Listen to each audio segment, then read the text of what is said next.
T-minus.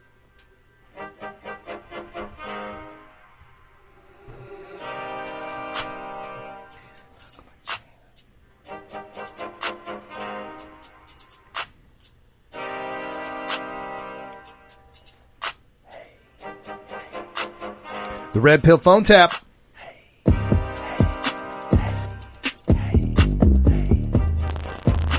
Welcome to episode number 35. We took a week off. The United States had another birthday. You can't fault us for it, right? We took a week off. It's our first week off, actually, right? Yeah. In 34 weeks, we have not taken a week off. But we back. It was only a 1 week vacation. We're just trying to let America have a birthday. Is that okay? Listen, we gave y'all a break. You understand. You needed a break. You need to understand that sometimes absence make the heart grows fonder. So, hopefully you're back this week, waiting for us to get right back at it, into some great topics, into some great conversation to help you get better at being a better you. A better you. Better in life, right? Anthony has put together a phenomenal show for you tonight. I say Anthony has put together a phenomenal show for you. Because, Anthony, you did all the topics tonight. I basically did nothing. I appreciate that. That's less work for me. Thank you. Tonight, we're going to be talking a little bit about a video that Anthony found for us about how a fiance wants to keep her her engagement ring, because it's California law, Anthony. It's weird how she's so familiar with the California law. We'll get into that in a little bit. Interesting. Larry Cheek, a dear friend of the show, is going to join us to add to that segment. I know that he has a story about a camera that I'm very interested to hear about. Larry Cheek is a very special friend to the program. Larry Cheek also runs a Facebook group, what 99% of men need to... Oh, Jesus, I'm butchering this. What 99% men know, and what 99% what women don't want to hear. Right. So Larry, and by the way, just to compliment his group, very smart group of guys. We don't have any knuckleheads in that group. Zero knuckleheads. I haven't seen anything treacherous or like car screech. No. Yeah. Larry has been a very good shepherd for his flock. He's allowed no meatballs into this group. I think we had one troll. It's a nice group to be part of. I mean, listen, when's the last time you've said that about a Facebook group? Very rare. This is nice. Right. Boy, this is nice. It's good to be part of this. And Larry somehow has figured it the fuck out. Jesus Christ, man. It's called vetting is what it's called. Well, Larry has clearly vetted the people into this group, which is what a lot of gentlemen should be doing with the bitches they're dating, but I'm sure we're going to touch that 2 or 23 times tonight. Our second segment is going to be about beta behavior is rewarded? ? This is something I'm really, really passionate about, because as we go through life, it seems like beta behavior is rewarded, which is why a lot of men are beta, right? It's basically, it's like the little mouse hits the button with its nose and a little piece of cheese comes down, right? Nice. Sounds good, but at the end of the day, you're locked in a cage, aren't you? Yeah. So then if we have time, because I know these segments are going to take up a lot of our time this evening, if we have time, we're going to talk about an issue that Anthony is very passionate about, which is the OnlyFans. The OnlyFans on the internet. And Anthony is disturbed at why women are so comfortable making these pages. Did I kind of hit that right, Anthony? Yeah. I know I just got the notes for you before the podcast, but we've talked about this many, many times. It has always disturbed you how comfortable women are with just putting together a Just Fans account. Yeah. Like, wow. And think about something, man. When you're saying that this is exclusive content from a woman, is it? No. Listen what I'm going to say about it. When it's exclusive content from a woman, and we've talked about how uninteresting women can be in just relationships, when women are exposing themselves publicly to every man available, because let's be real, no woman is supporting another woman of something that they can do themselves. And when they get, and I don't want to go too deep into it right now, but nobody's shaming them for being basically an internet prostitute on the street. 100%. And what's weird is women are very unaware. They're very unaware, Anthony, of how unattractive they are to men. And I don't mean this in the way of facts. Yeah, it's just facts. It's our psychobiological reaction that men have to very promiscuous women. We don't understand why. We really don't understand why. Physically, let's just leave this down here. That way we can both access. We don't really understand why. But for some reason, something goes on inside of us. When we learn a woman is very, very promiscuous, or every fucking man on the planet has seen them naked. Right. Every man on the planet's seen their pussy. There's no mystery to our woman whatsoever. There's a psychobiological response that we have. It makes them unattractive to us. Yep. Don't believe me? Try to go date a porn star. Oh, no. Time out. Dating them will be easy. Yeah. Try to be in a relationship with them. Everybody's just kind of grinning at you, right? Because they've all jacked off to your chick. Mm-hmm. Oh, I'm sorry. Tell yourself some weird shit in your own mind. Yeah, they've all jacked off to her because she's so attractive, but now she's with me. Yeah, but we also watched her fuck 75 other dudes on camera. Exactly. It makes her... That's just the ones we saw. Yeah. Yeah, we don't even know about the boyfriends and shit in the background. We don't know what she had to do before she even got to those videos. We don't know what she did on the casting couch. Right. She's done everything that can be done sexually on video, and now people are just kind of grinning at you. Before we go into our first segment, Anthony, Tito Ortiz, because tonight when we did our bourbon tasting, John Hackelman joined our bourbon tasting, which is one of the most infamous UFC coaches out there. He was the coach, for those of you that don't know, he's the coach of Chuck Liddell, UFC Hall of Famer, and of course the current amazing fighter Glover Teixeira. He joined our bourbon tasting tonight, and I was like, wow, I can't believe, John tuned in. But one of the famous rivals of Chuck Liddell was Tito Ortiz, and he married Jenny McCarthy. I'm sorry, not Jenny McCarthy. What is her? Jenna Jameson. Oh, another porn star. Like the most famous porn star ever. I think Jenna Jameson. Can we agree that's the most famous porn star ever? Yeah. Well, I remember her in like all the fucking porn magazines, and she was hot. Yeah, for a white woman, that bitch is hot. Yeah. Oh my God, she was hot. But Tito Ortiz, former UFC champion, and by the way, UFC Hall of Famer. You guys will have to look this up. I don't know if he's a UFC Hall of Famer or not, but in my book, he's a UFC Hall of Famer. Okay? Easy peasy. But he looked like a goddamn fool when he started dating Jenna Jameson. But he's a celebrity. She's kind of a celebrity. We kind of like shake it off. But Anthony, I don't know if you know this, but Jenna Jameson, she's that crazy bitch that's in porn. Whenever they broke up, she would comment on Twitter on his fight career like, "Oh, you won tonight, but it's because you were dodging this one dude."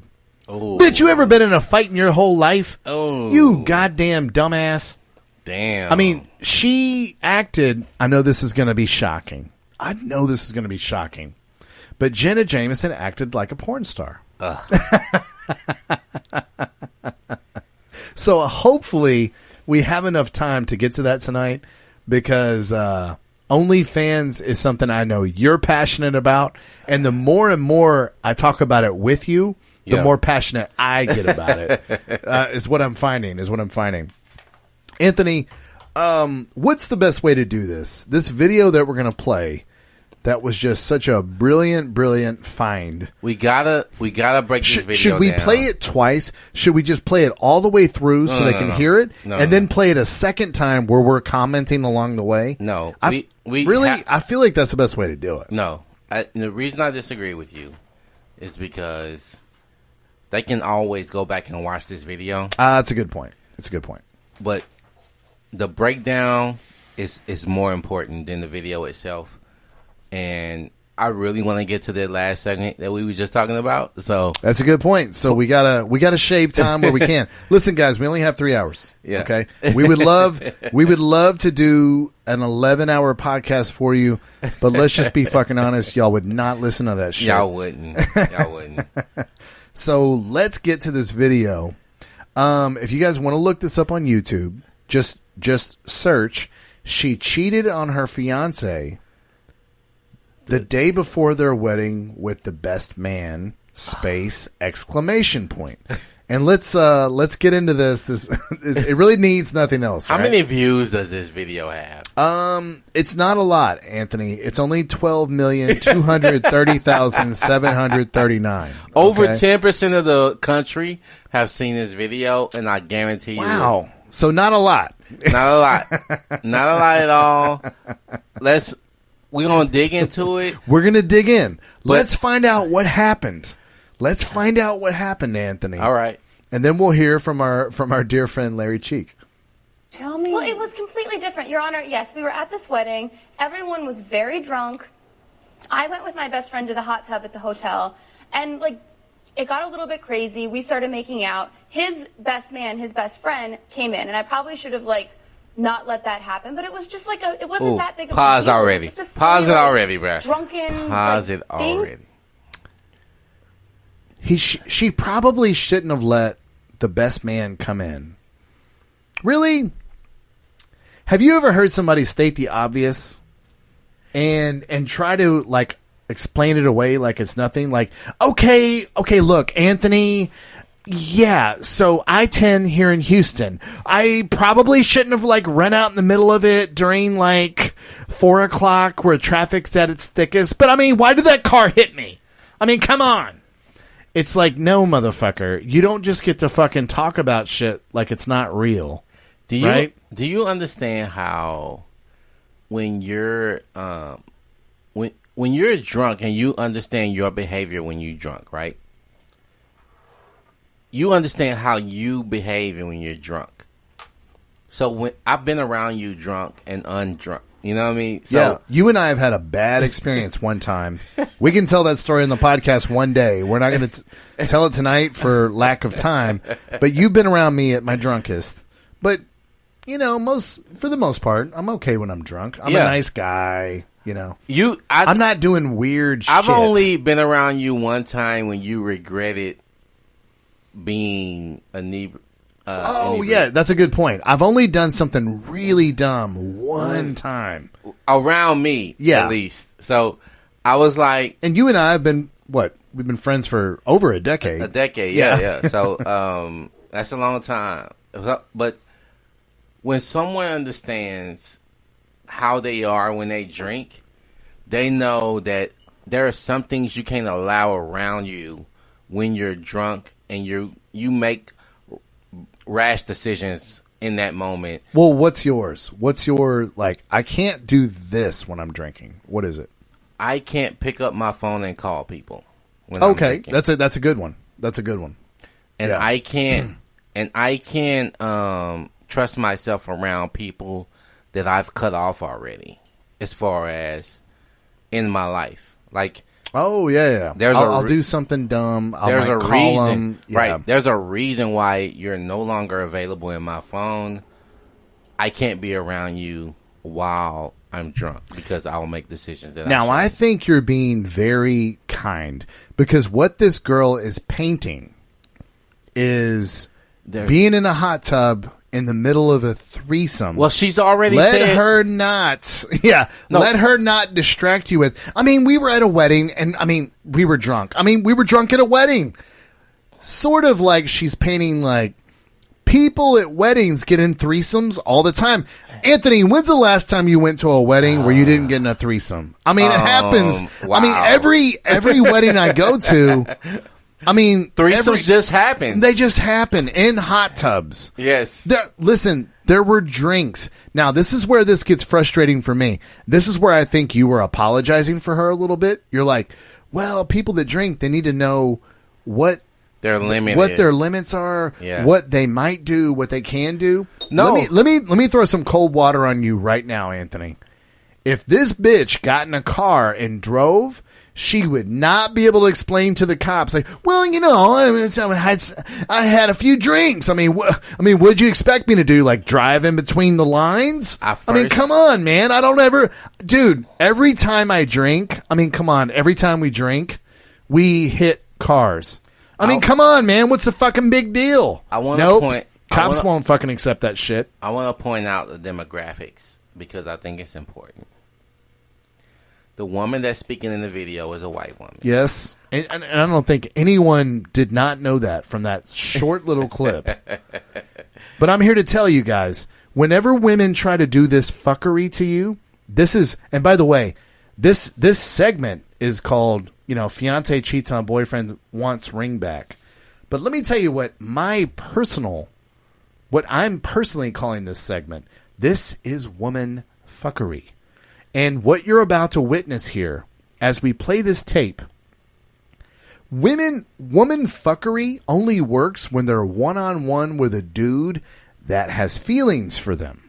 Facts. What you're about to witness is this bitch trying to put this over on a female judge. Motherfucker. It's gonna be watch how much kryptonite this fucking has. Women cannot do this female fuckery on other women. Well, in public. I'm going to say even in public, because motherfucker, like, none of this makes sense. Well, you know, I was at a wedding, you know, like, threesomes happen. No, they don't. We've all been to weddings where threesomes don't fucking break out. You fucking dumb bitch. Oh my God. I never had a threesome at a wedding, obviously. But I never got a threesome invite either. Let me tell you this. I've never had a threesome in my life. Wow, what? Never. So definitely never had a threesome at a wedding. And I promise you, people listening to this podcast, there are people listening to this podcast that have never had a threesome. Ever. Oh, that's sad. So trying to paint this like, you know, we were at a wedding, so threesome, right? Shit happens. You Threesomes happen. Fucking cunt. Like, seriously, dude, this is what drives me crazy. What you're witnessing is a woman trying to do female fuckery in a court of law. That's what I love. It's kind of like, what is that, Lord of the Rings? Where Gandalf's like, you have no power here. Yeah. You know, it's like, no, motherfucker. First of all, a male judge would not let you get away with this, but this happens to be a female judge, right? So you definitely ain't getting away with that shit. Let us move forward. In a hot tub. He showed up and went completely crazy. I apologize. I don't think it was something to call a wedding off over. All right, we got to pause again. I'm sorry, yeah. He came in there going crazy. Oh, my God. He came in there going crazy because I was having a threesome in a hot tub. What is his deal? Listen. God damn it. She was like, we didn't even get into the real shit yet. And he's like mad. He's mad. Can you describe the plaintiff and the defendant here?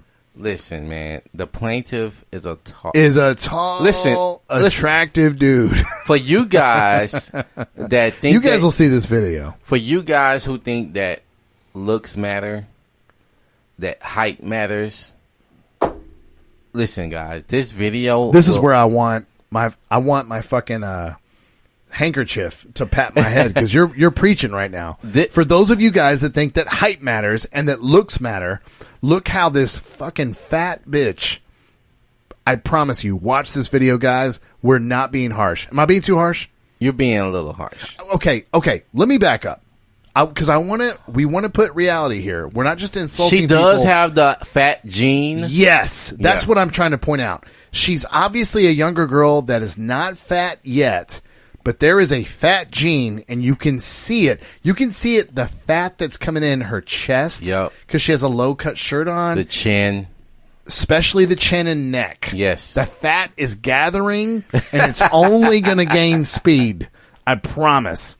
So, guys, you would not believe how attractive, spoiler alert, these men are on this video.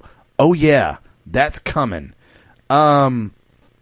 Anthony, Jesus Christ. She says, he comes in acting all crazy. Crazy. Oh. Because if it was him, had a threesome with two women, and one was At her a wedding. and one was her fucking bridesmaid and her best friend, it was gonna be all cool on her side. She was gonna be like, Well, oh, we don't good, have to baby. speculate because his best man and her bridesmaid is the other two in this threesome, as you guys will learn. But she says, it's not something I'd have called the wedding off over. Bull You shit. fucking bullshitting. Oh, my God. Let us continue. I understand you are suing to get an engagement ring back that you gave this young lady over here. Correct. Okay, explain. It's not so much about the money, it's more about the sentimental value that the ring holds to me. My grandfather actually gave that to my grandma, so it's very near and dear to my heart. You know what I mean? I had the ring actually appraised at 12.5, so. Wow, must be beautiful. So explain to me what happened. About a month before our actual wedding, one of our friends had a wedding that we went to. We have, very tight-knit friends. At the party, the drinks were flowing, we were having a great time, and I noticed she was missing. Can I pause for a second? What's up? He goes, I don't know why this bitch reacted like this. He goes, yeah. And so clearly he's going to tell the same story she's telling. But he goes, but, before our wedding, one of our friends had a wedding. And the camera goes to her, and she's like nodding her head, like, yeah, our friends had a wedding, Yeah. like this is- totally agreeing with this so far. So you're about to see my point. Threesome in a hot tub, no big deal, right? Motherfucker. All right. So went around looking for her, and I actually walked in on Cynthia with another man and another woman. But it wasn't just any man and woman. It was actually my best man and her maid of honor. So I imagine you were shocked. Completely. Okay, and what happened after that? So, I kind of thought in my head maybe we could work it out. It's just Really? one of those things. Yeah. Man, she's like, The wait, judge. what? The judge. I thought Really? in my head we could work it out. And the judge, can we just say the judge Is is attractive. way hotter Than the defendant? Yes. And she's 100. looking at him going, What's wrong with you? and spoiler alert, the judge, who is hot, Right. bleach blonde, beautiful fucking judge. But she's she Hispanic. goes, really? And then she later, spoiler alert, goes on to be like, you guys are attractive guys. How did this bitch get you? That's coming later in this video. But I'm especially, she's reacting like real time. And she goes like, he's like, and I want to try to work it out. And she just reacts, really? Right. She's very shocked because, guys, These dudes are not unattractive. guys, man. understand something. Tall, dark, handsome men. When other women are always looking to judge, like, oh, I can see how these people got together. They're both attractive. Oh, yeah. Yeah, that looks right. But when she sees this guy and this woman, she's like, She can't help herself. she can't put it together. and then he catches her cheating, and then he's like, well, I'm trying to see if I can work Really? it out. And she was like, wait. Really? Wait. You're telling me that you will still think about working it out with this bitch. This judge is looking at the plaintiff like, I would get with you, and I'm way hotter than her. Right. Right. I promise you guys, watch this video. Because the judge, would you say she is twice attractive? Easy. As the defendant. And she's in a robe, and I can't see her body. Well, that body's kind of coming through, though. I see those titties. Jesus Christ, I can't see them. Oh, I do. Wesley has a better imagination than I do, then. Well, maybe it's, I mean, you have a better palate than I do. Maybe this is the one thing I have over you. You know, I do love her. So you wanted to he work started it out. screaming, and went crazy. Screaming. Yes, he went crazy. It was, Your Honor. Now the judge is being sarcastic. She's Yes. like, he started screaming. And the judge goes, screaming. Holy shit. How dare he? Clutching her pearls like, whoa, my God. I love how the judge is like, I love how the girl is not picking up. She's not at all, the right? judge is being sarcastic. Not at all. Throughout the entire... She's like, this is a bitch. She's going to be on my side. Right. Right? Right. Look, I'm a white woman. She's a white judge. She's not, though. Hashtag same. She's not white, though. Who is? The judge. Oh, really? She looks white as fuck. Yeah. Who is? I mean... Her last name is Perez. Well, that could be married. Christina Perez. That is Hispanic all day. Yeah, but that could be. She could have married a. Hispanic she's not dude. White. Okay. Well, look at her roots and her hair. They're very. Well, I think she's very brave to be a judge and have bleach blonde hair. And let me tell you this: the reason I say brave is because other women will fucking terrorize bleach blonde women. They fucking hate that bleach blonde hair is so fucking sexy. They will terrorize these fucking bleach blonde bitches. They will sit on their front porch in the morning, and when they come out to go to work, they'll be like, "You fucking bleach blonde hoe! I don't want to have my hair as cool as yours. I want my hair to look terrible, so I'm just gonna shame you. I'm gonna shame you, you bleach blonde hoe." And that's how women treat bleach blonde women. Even though it's sexy as fuck. I digress. That must be a white thing. He's making it seem like it's a it way is. bigger thing than it was. Oh my goodness, what did he do? Tell me. Well, it was completely different, Your Honor. Yes, we were at this wedding. Everyone was very drunk. I went with my best friend to the hot tub at the hotel, and it got a little bit crazy. We started making out. His best man, his best friend, came in, and I probably should have not let that happen, but it was just it wasn't that big of a deal. It was just a silly drunken You know how this is. Me and Anthony were at a wedding one time. Me and Anthony decided to get in a hot tub. Me and Anthony started making out. You know how it is. Anthony, come on, man. Tell him the truth. You and I have been to a lot of weddings together. So how many weddings have we been to, Anthony, where me and you don't start making out at some point? I mean, it's a wedding. Come on, man. We had some drinks, right? No? I'm sorry. Oh, wait. That's never happened. Never happened. Ever. And then when me and Anthony were making out in the hot tub, guess what happened? Damn it. This fucking random, beautiful, big titty bitch walked in, and me and Anthony both started fucking running train on her. But dude, we were at a wedding. What do you want me and Anthony to do? Not make out at a wedding? Not fuck bleach blonde bitches at a wedding? Come on, man. We've all been to weddings, right? You know what, Anthony? That last wedding you and I went to, things got crazy. Well, she was making out with her best friend first. Let's not brush that over. Her best friend, she was making out with her. So is her best friend going to leave her life? Is this making out going to stop? No. After the marriage? No. With this young man? No, because drinks were involved. Oh, yeah. But again, bitches always act like, I don't have control over my body when I drink too much. A man had sex with me. I was having sex with someone else. I can't control that shit. However, if you're operating a motor vehicle, you cannot tell that to the police, can you? Nope. Can you, motherfuckers? Nope.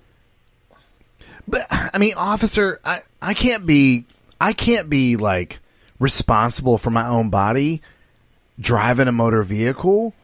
I was drunk. Nope. That's not how that fucking works. Okay? No, ladies. Unfortunately, you are always responsible for your body. Just like Anthony and I, no matter how much fucking bourbon we drink, we're not going to go gay and start making out with each other and start hooking up with one of our friends' wives or some fucking crazy shit.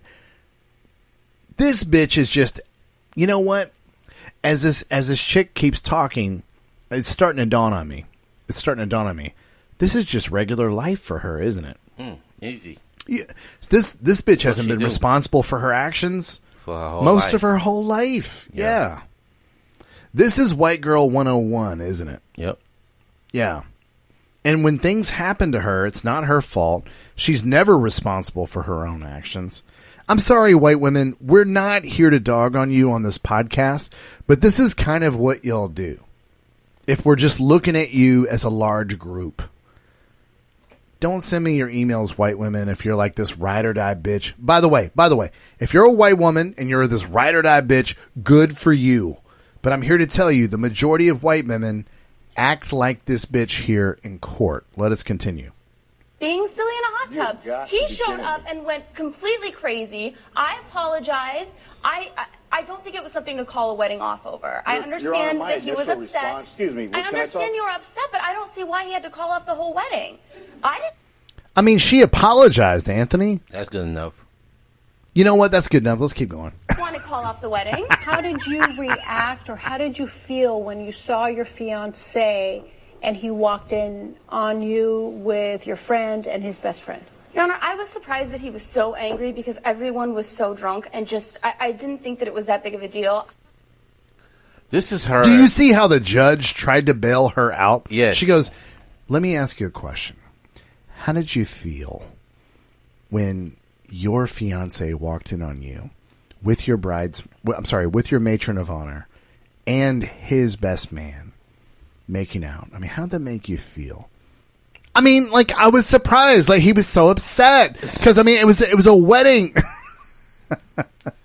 That bitch couldn't even take a cue from another bitch. She couldn't she? She couldn't Could be she? sorrowful. She couldn't be like, oh, I regret. It caught me off guard. I didn't realize what happened. And until he was upset, I didn't realize we're doing something wrong. I didn't really understand it. She couldn't come up with anything other than like, I was so shocked he was upset. And it's like, okay, the judge knew who she was dealing with before she even asked that question, because you can tell. Yeah, she's going to paint her. She's going to give her a rope to hang herself with. Exactly. And let me tell you this right now. I'm going to go ahead and say we are no longer going to refer to Judge Christina Perez as a bitch. I'm sorry. Christina Perez is... We don't do this on this program a lot, but we will no longer, on the Red Pill phone tap, refer to Christina Perez as a bitch, because she's doing all the right shit right here, isn't she? Well, she's created two fans. She recognized female fuckery at its highest point, and she's literally just giving her more rope. Christina Perez, I'm sorry, Your Honor. Here on the Red Pill phone tap, we are the original feminists. We hold women to the same standards of men on this podcast, and you have met that standard. Yes. Congratulations. CP. Judge Christina Perez. Not only has your education been impressive, but the way you're handling this situation is very impressive. You will never on this podcast be referred to with bitch ever again. You don't think it was a big deal that you cheated on him? It was just making out. I didn't even really think it was cheating. At a wedding when everyone's drunk? I mean... I don't even have a good comeback for that one. Thank you. you know, everybody at weddings always make out, right? Bruh, Have you ever been to a wedding where people in relationships are making out Just with making other out. people? That's what they do at weddings. Like, I mean, we were. I mean, everybody I does mean, it. she reminds me of Joe Biden, where she wants to cut herself off mid sentence every time. I mean, we were. It was a wedding. Bitch, what is your point? You were at a wedding cheating on your fucking fiance. What do you want us to say? This is a bitch that got caught cheating on the SATs, and they were like, "Hey, you're cheating. You can't take the test no longer." She was like, "What? I'm just trying to get into college. Everybody's trying to get to college, right? Everybody's trying to get into a good college." Jesus Christ. I knew this was going to happen as soon as you said SATs. That has nothing to do with Disney. No, Disney just messaged us. Derek Rose apparently has signed a contract with Disney. They want us to make sure to not talk about Derek Rose and his SAT tests. Let us continue with this video. Or Trump? Okay. I really don't. I'm usually really quick, and I just don't. I don't. I'm speechless for once. I mean, that was about it. After that, you know, I told her she had to leave. He gave me he said you have to be out in 3 days. Oh, I've I been wouldn't looking have at- given you 3 days. You're lucky you got 3 days. Thank but you. anyway. This bitch is He appalled. told me I had to be out in 3 days. This bitch is appalled. For the first time in her life. Have you ever seen entitlement like this? Yes. I appreciate your honesty. Will you share? All white women. Oh, God. I'm white, so I wish I could disagree with you. Yeah, I was about to say, this Weller that we're pouring, we've already experienced it after the larceny. I'm sorry, guys. This is bad radio. Yeah, man, this is Western white women. This is kind of par for the course, isn't it, Anthony? For sure. This is your reputation. And ladies, if you're if you're different, and I have a very close friend whom we talk about in this podcast a lot, who is married to a U.S. Army major who went to West Point. Shout out West Point in the U.S. Army. That might be better than Navy at football. I'm not sure. We'll have to settle it again this year. On the field. As you guys know, Anthony is Navy and I am Army. My dear friend, who's a woman who's married to an Army officer, she's not like this. But guys, the majority of white women are entitled like this, and the younger they are, the more entitled they seem to be. The worst. Yeah. What's terrible is my daughter, because of my blood, she's half white. Is this what is going to happen to me in the future? Am I going to have to listen to my daughter saying the dumb shit like this? You got the razor right. I don't know. But you're saying white women. I'm saying white woman. Yeah. Maybe it's in their fucking blood, dude. You ever notice? Culture too. There's not a fucking black version of Karen, is there? No. No. Why is that? Why is Karen a white woman with this Always. very specific haircut? Right? Right? So my daughter is half that. I'm a white guy.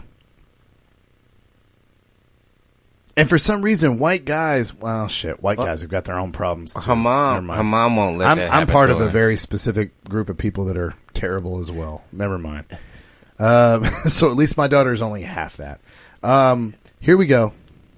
So you had her move out. Correct. And you know, I did a little bit of investigating, and afterwards, I have a question for you before you tell me, because I know the witness is here. So you broke up with her. Correct. You gave her 3 days to leave the Correct. apartment. Did she leave reluctantly, or was she like, whatever, I'm oh leaving? yeah, no, she just picked up and left. There was nothing to her. I thought that Ooh, maybe if you stop had right a little there. bit of Yeah. You know what? What was weird is this is where having a female judge changed the game. Because you and I, as guys, we probably wouldn't have asked that, would we? Right. Because But for some reason, women know, hey, hold on a second. I want to ask this little bit. over Exactly. here. Women, we have talked about this on this podcast. Again, no we have to women. announce this every now and then. This is not the woman-hating podcast. Right. We don't hate women on this podcast. However, women deserve a lot of criticism. However, Judge Christina Perez has earned no criticism here, has she? Zero. This is live. You're seeing, like, when we see women act tenacious, brave, courageous, Yeah. and call out other women, we recognize it and we're like, this bitch is badass. Yep. As far as the red pill phone tap is concerned, this is a bad bitch to me. Anthony, do you endorse that? I have zero qualms with her. Now, she knew for some reason, and Anthony, would you have asked this question? Because I would not have. I don't know if I would have asked. There's some it kind of woman right thing away. going on, right? Yeah. Like, women know. We've said this on this podcast many, many times. Women know women fuckery, right? Yes. So she specifically is asking, like, hey, so how did she react when you told her to get Right. out? She wanted, because she understands that if this bitch really loves you or is hurt from what's happening, Or feels remorse, right? Right. Yeah. What did she do when you asked her to leave? And Did she get on her knees? Did she crawl to you? Right. Did she? and did you I have swear to God, I'll never do this again. yeah? Did you have to force her out? Did you have to physically remove her? I'm not giving up on this marriage. Oh. She wasn't like it was a big mistake. You would forgive me. None of that shit happened. I wish, because we have this paused right here. I wish you could see the fat gene that Anthony's talking about. By the way, I'm not putting fat gene on Anthony. I'm only giving him credit for it because I have now adopted it. There is a fat gene that some women have. And by the way, I'm going to take credit for this because this comes from my people, European women. This comes from my people. And by the way, guys, if I don't work out like here we are, COVID-19, where the gyms are fucking closed. Yeah. If I don't work out, I just become this fat fucking European white dude. This bitch right here, it seems like no matter how much she works out, that fat gene it's taken over her. You guys have seen that movie Venom, where the symbiote suit is taking over Tom Hardy. Fat is taking over her body. Yeah, she can't stop. Like, she's not going to be able to stop. This wall is approaching. It's going to hit her like a cricket bat. She's still in the her face. 20s. And she's in her 20s in this video. Oh, my God. This bitch is going to weigh 400 pounds when she dies. I'm not kidding. She's going to be on one of those TLC shows, My 400-Pound Life. And what's weird is how cocky she is right now. Very. Well, that's called privilege. The judge can't get over it either. The judge is like, how the fuck are you getting these hot dudes? This is called privilege, though. All right. I'm going to ask you a very on-the-spot question. Both these guys are black. Yeah. Is this about black dudes liking thick white girls? Because I've Yes. heard a lot of stand-up Hell comedians talk yeah. about this. Hell yes. But Anthony, you're not attracted to this. You're No. a black man. Yeah, I'm not. She looks mixed to me, though. She looked like she could have. No, sir. She looks like She looked tanning booth, white girl. Okay. See, that's... For people that don't know this on this show, my family has been here since before the Revolutionary War. Look behind her. Look how white my skin is. This is how we come. This Milky. bitch right here looks like my skin color, but She tanning tans. booth. Yes. Listen, but I wanted you to take a look at the people in the background of her right now at this moment. What minute is this? 3 minutes and 27 seconds? Mm-hmm.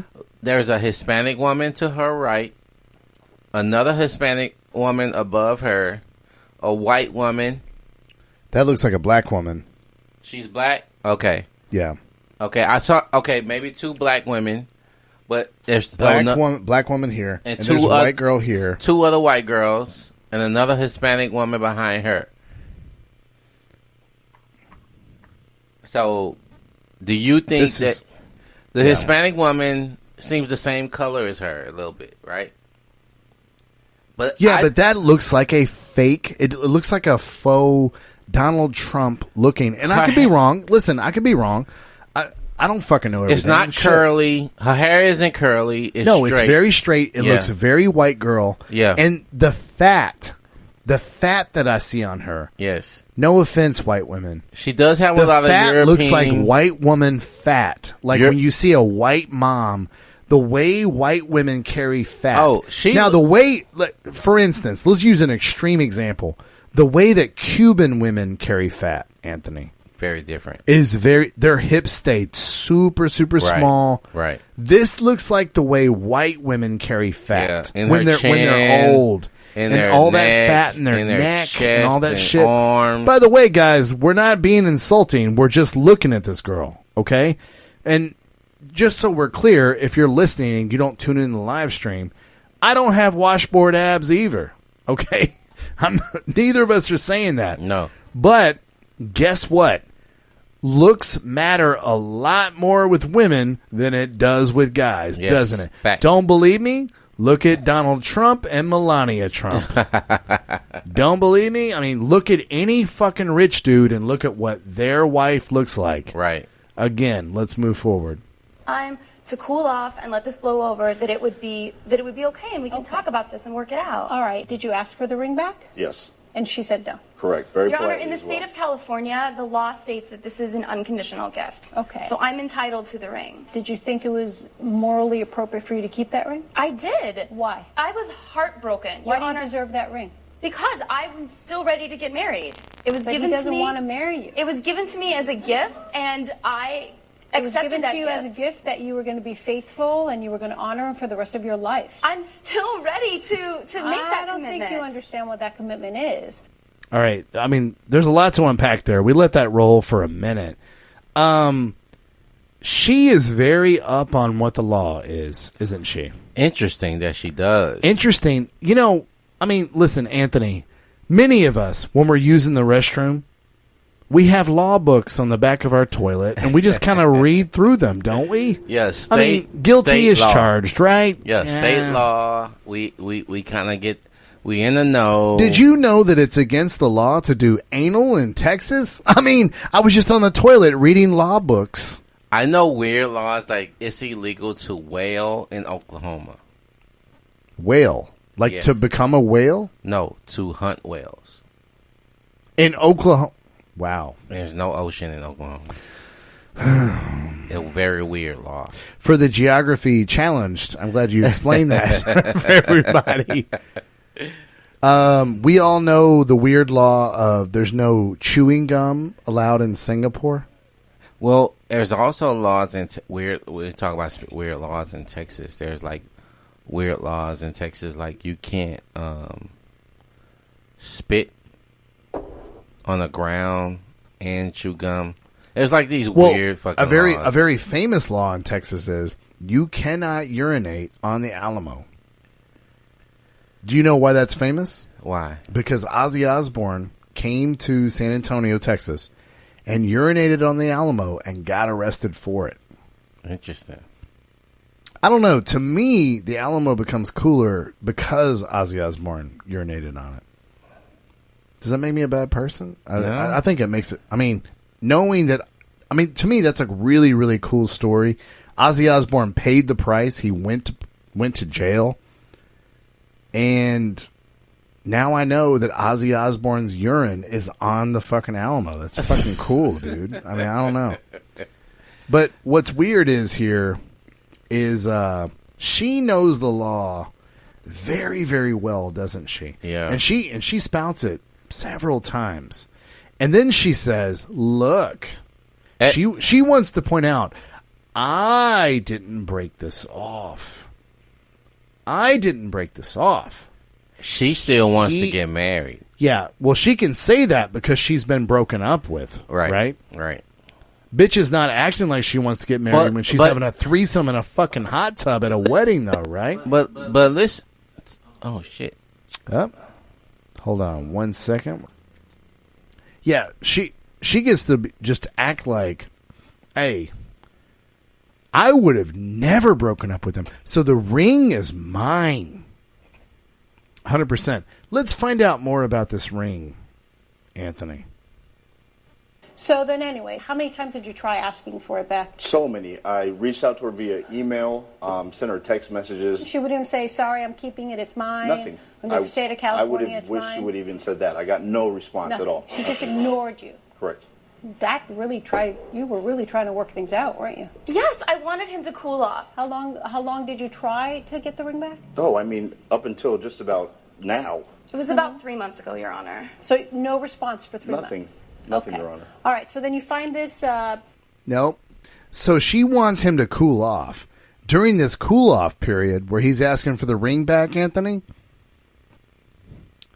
does she respond at all? No.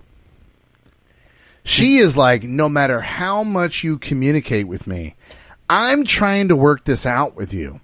But no matter how much you communicate with me over 3 months, I'm not going to respond because I'm going to just have to insist that you cool off for the betterment of our relationship. Does that make a goddamn bit of sense to you? No.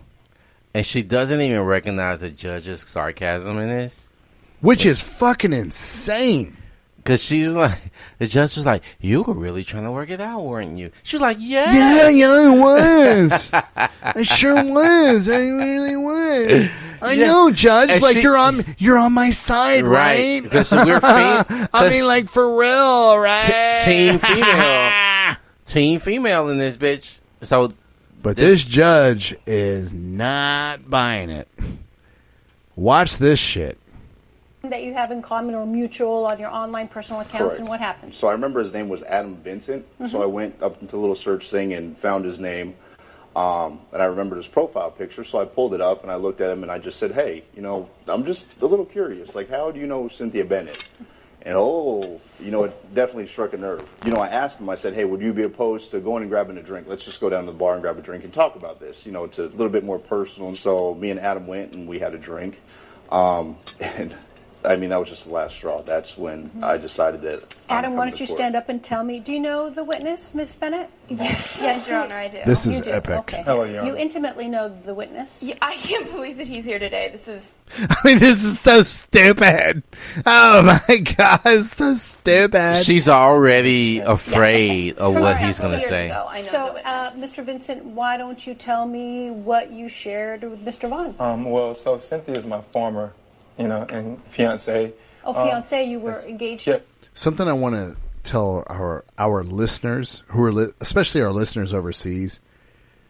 These are tall, dark, handsome black men who are they're approaching the judge not aggressively at all. Like they should be more aggressive, right? But they're coming up super, super polite. Dare I say, very beta, Anthony? What are your thoughts on this? Oh, man, 100%. 100% beta. They're both, when they stand side by side, you start to see this is the same guy, just different parents, right? Mm-hmm. They're both tall, dark, handsome. They both seem like there's this thing that we have, like a sixth sense of as humans. They just seem like good fucking dudes, right? Yeah. I don't know. I guess it's the way that they're respectful to the judge, and they kind of come up, and their posture is just very humble, very, very respective to authority. It seems like she targeted these type of guys. Oh, yeah. Right? Oh, yeah. By the way they're dressed, very suave, right? Suited and booted is what we like to call it.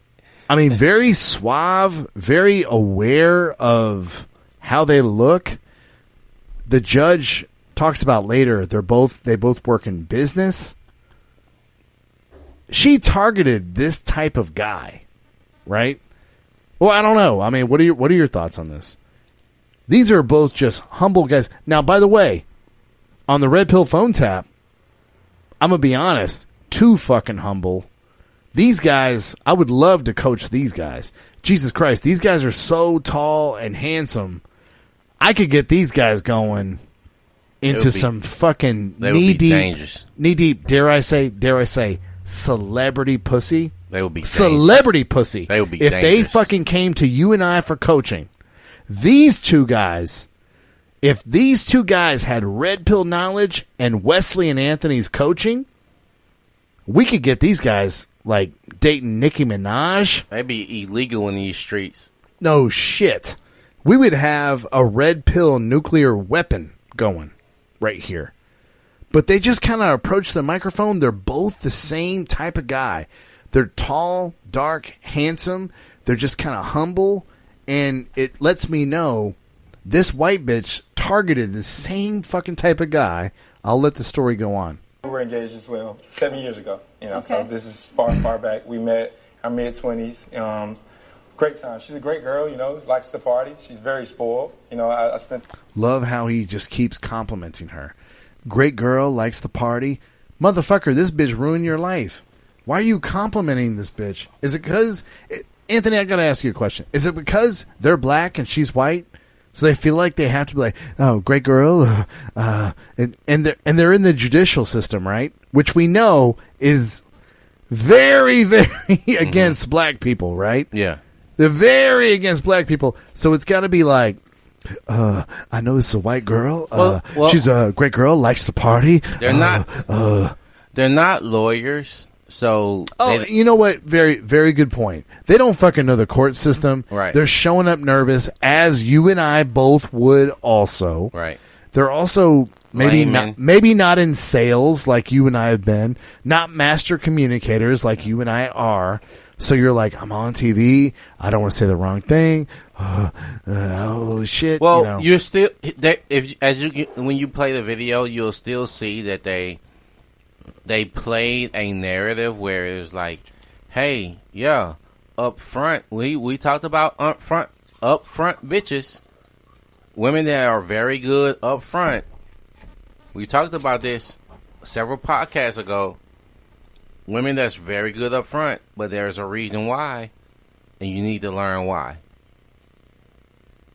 Well, I have a deeper take on that too when we get through this video. I do. A lot of money on her. We traveled, you know, of course, you know, I eventually, like I said, I proposed to her. She accepted the proposal. We were getting ready for our marriage. I'm a finance banker, you know. I can't get over how handsome these dudes are. How do you get these guys? What is it about you get these two good-looking professional guys? Tell me Okay, about go it. ahead. I'm so confused. Yep. Hold on a second. she got- Hold on a second. Yeah, let's pause it right there. Because she looked at the judge like, Bitch. I can get better looking dudes than this. Guys, this is at 6:07. Go to like 6 minutes and watch how the judge, who is a hot bitch, Anthony. Yeah. Anthony, the judge is way hotter Yeah. than the fucking defendant. Right? Facts. Yes. Facts. Anthony, for our listeners that do not have any visualization on this, for our listeners overseas, what would you rate on a scale of 1 to 30 this fucking defendant? What would you rate her at? And she's in her 20s. A 5. Ooh, I'm going to go higher than that. I'm going to say on a scale of 1 to 30. It's the average bitch. I'm talking about where she's at today. Okay. I'm going to put her at an 11. Whoa. A 7 that thinks she's 11? And my little brother has a term for that, the 7-11. No, I'm going to put her on a scale of 1 to 30. I'm going to put her at an 11. Okay. So she's out of the... She's not even average to you then. She's below average to you. Well, no, I'm saying she just made average. Because we all know on a scale of 1 to 30... 15 is medium. No, on a scale of 1 to 30, 20 through 29 is their... The hottest of the hottest. No, I'm sorry.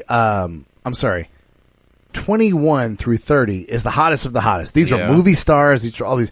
But 19 through 29, These are bitches that are attractive today. Now, 9 and under, these are bitches that are not attractive. Wait. You said 19 to 30. You need to cover where you put her in. Oh, no. So to me, on a scale of 1 to 30, 10 and below is like they're not attractive today. They're never going to be attractive later. Right? So to me, she just makes it into attractive. I'm going to put her at 11. She's attractive today. I see where this is going. It's not going to be good in the future. Nope. Every day that passes is going to be her being less physically attractive. Now listen to me. Her personality is a 1 already. In this courtroom, yes. But what I'm trying to point out, so that our listeners who cannot see this, our listeners do not understand that the judge, what would you put the judge's looks at? On a 1 to 30.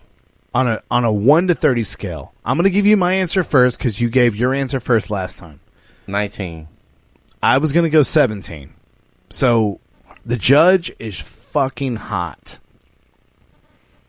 I was going to say 17 because remember, I put Halle Berry in Halle Berry's prime. I put Halle Berry at 28. Okay.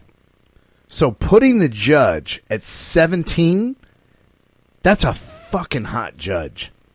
And I put this gal at 11. Now, let's put it in perspective. This judge, how much older is she than this fucking bitch right here? Way older. Way older. Yeah. Way older, Yeah. motherfucker.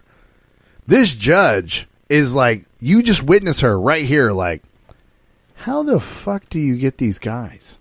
She's probably like looking at her own life going, I could leave my husband and have guys like this? I'm way fucking hotter than you. Right. What the fuck? You almost kind of start to sense the judge is frustrated. At the guys, she's like, wait. You know what, Anthony? I think maybe you picked up on it before me. Again, I always concede your palate is way more sophisticated than mine. I think she's just like, she's kind of like down on guys. Like, come on, motherfuckers. Why are you letting these bitches breed? These bitches should have been bred out of society a long time ago. What the fuck, man? I'm sorry, Anthony is in technology. So let us continue. I'm confused too, ma'am. So then what happened? So you proposed? I come home, literally, I kid you not. My baby brother and Miss Cynthia are literally having sex in my bed.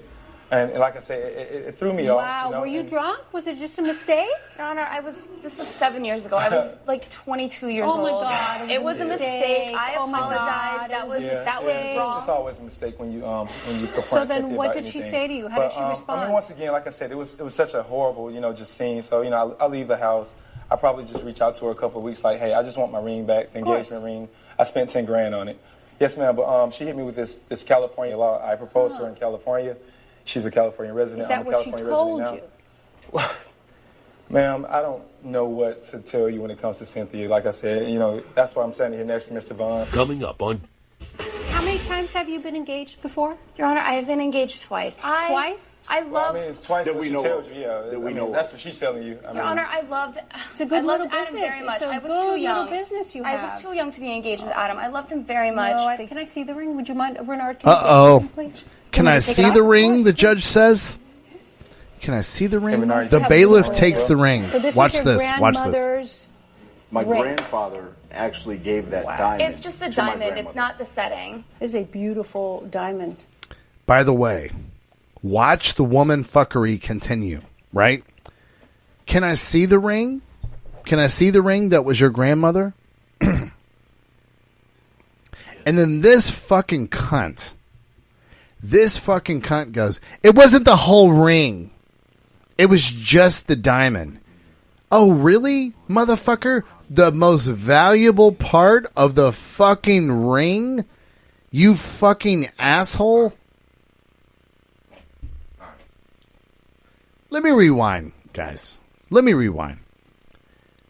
She thinks in her woman fuckery mind that she can just say, it wasn't his grandmother's ring. It was only the diamond that was given to the grandmother. Trying to convince the judge. Do you have anything on this, Anthony? It wasn't the ring. It was only the diamond. You mean the most fucking valuable part of the ring? Yeah, the best part of the ring.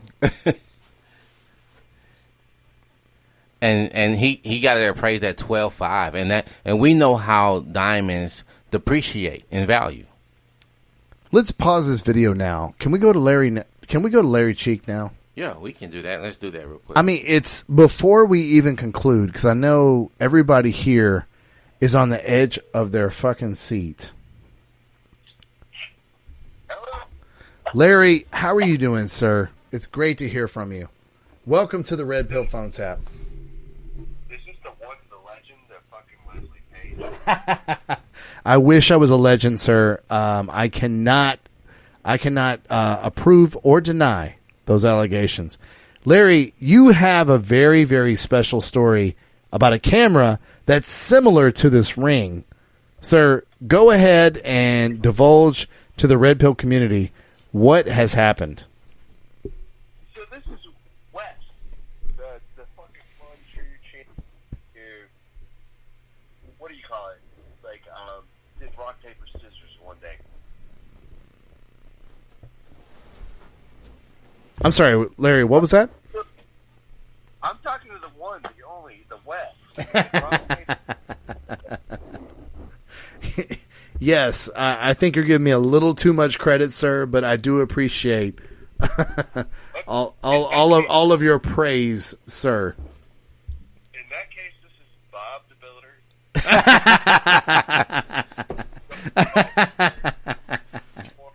argument's sake, this is Bob the Builder. All things are completely fictitious from here on out. So there was a camera I had, like a passion of mine. And there are these 3 C's that Tony Robbins talks about in dating that women don't need to do. I'm going to need your help and Anthony's help to remember the 3 C's. Those are like criticism, control, and there's another one. I can't remember. Well, I'm already liking this take. Yeah, this is things I don't know, so this is even better. The things women do to control a relationship, and the things guys do is they don't let their women be free, and they don't court their women. They forget to court them.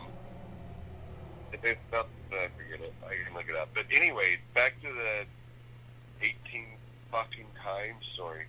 I don't know where you want to go with this, Wes. No. I mean, we were talking about a a situation here where we have like a court hearing about an engagement ring, and you were talking about something with a camera on Facebook. Yeah. No, so I didn't. I never got married. I never proposed. And I'm talking to myself here. This is all subconscious coming out in coffee. Yeah, it's all good. And this is from Bob the Builder. It's not from Larry. Still love, personally, as a person, the person we're talking about. This is Bob the Builder, and she's not his panic. She's definitely, what do you call it? Susan. She's definitely a white woman. Yeah. Well, that sounds terrible already. Oh, no, it's a complete joke, but everybody gets it. That I'm talking to here. So, yeah, man, I had a passion of photography, and that was the one thing she didn't let go of, and her parents actually supplied the gold because I was red-pilled enough at that point in life to be like, look, man, I ain't trying to grab no Saturn symbol. I love you. I will be there for you forever if you'll be there for me. And I had a best man that ring out on the beach, put it on my finger, and that shit burned like some medical, physical shit. Damn. I was like, ah. Now, what do you mean by that? What do you mean by that, Larry? What do you say the ring burned? This is a weird vibe, man. Like, her parents gave her the ring. I didn't buy her the ring because I wanted, like, all the good shit. Oh, wow. His whole community talks about with a, what do you call it? Weird segue. Freak up, separate bank accounts because the feminine imperative is. Oh, no. Is. But I married up. When I married up. Now, what do you mean by that, Larry? Yeah, financially? Financially or Looks wise? Like, what do you mean by that? I mean, I could have married up financially and looks-wise like a way fucking long time ago, but I actually loved her, and I thought loyalty was the way to go. Yes. And I still wish it would have been that way, but she was like prom queen all 4 years, and this is Bob the Builder. Let's just get everything straight. Yeah. So, fucking great girl, man, but if a woman grows up and men give her everything from, like, 8 years old with their favorite cat that they want in the neighborhood, and this is my pet, and this is what and then 12 years old, and then she hangs out with drug dealers in Bob the Builder's case. Yeah. And there's some trauma with an uncle. And then she finally gets somewhere, and then she meets fucking great guys like Wesley fucking Page. No last name, Fucking- sir. Okay. No, You're no, I'm just kidding. I don't mind. No, you're right. I wish I mind. You're already married. And, Yeah. and you're right. Okay, like, it's not fucking obvious. Okay, it's fucking obvious. I'm Bob the Builder. I guess my artificial intelligence is showing. I'm Wow. embarrassed. You just turned on Google with your talk. I have no idea why. Bob the Builder. Yeah. But dude, I am, I thought we were bringing you on to talk about someone that took a camera from you. Yeah. Kind of in the man. kind of in the same sentiment as this gal trying to steal engagement rings. But I'm actually more intrigued by the story that you've told us. I mean, how does this story end, brother? It ends with understanding that you're the fucking prize. Well, I mean, are you still married to this person? No, man. Hell no. So no, Larry, like, take us through this, brother. I mean, what happened? This is Bob the Builder. And I'm sorry, Bob the Builder. What happened in this situation? Because Bob the Builder, what you're painting is what every person wants to aspire to, right? I mean, you're marrying up. You're marrying into a great family. You didn't even have to buy the ring, is what it sounds like. There was just this historic family ring. Bob, what happened, man? no, man. This is, Wes, you know this. You know it. You know it. You know it. You know it. And you're asking for to set an example for other people. It is 100%. What do you love to do? What is your purpose as a man? Oh my God, my Jimmy just fell over. Okay, all right. What do you love to do? What is your purpose as a man? How are you going to create value for other people in life? How does... Well, not to cut you off, but did you create value in this relationship, or were you just not as red pill awake at the time?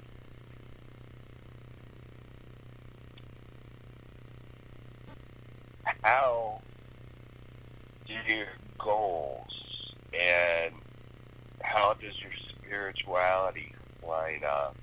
Yeah. And Yeah. are you... I'm going to bring it back to Patrice O'Neal. because y'all are fucking amazing. You taught me about it. Other than the fact that y'all like basically saved my life in general. Like you're the fucking. Well, bride. that's very kind. Thank you. You're welcome. So, how does your spirituality line up? That's why it's so hard for so many men out there to get there. But other than that, like, do you want to like live the dreams of other people, or do you want to live your own dreams? Well, Larry, I have to push you because what you painted for us. I mean, Anthony, jump in here any time. I mean, what you painted for us sounds like what every guy wants, right? I mean, it just sounded so good. Yeah, what happened along the way? If you don't mind sharing, now I know we kind of have you on the spot, but what happened along the way? Where did things go south? I mean, and we asked you earlier, are you in this relationship now? You said no, but it sounded like a great start to how to start your life off, right? Yeah, no, it was absolutely good, man. Absolutely good. We started out well. I stole it from an uncle of mine. So from what? An uncle? Stole it from an uncle of mine. Wow. Holy shit! This becomes way more interesting with every sentence that Larry has. So what did she do, lad? Way more interesting. What did she do, Bob the Builder, that made her wifeable at this point? The very fact that made her unwifeable, and I still love her as Bob the Builder, as a person and a human being, and complete the fucking best for her. She has a big ass. That's my weakness too. That's my weakness too, Bob. Want the best for her, period, because that's who I am. I want the best for any woman I've ever been with, period. Okay. I gotta write down. She actually, from Bob the Builder,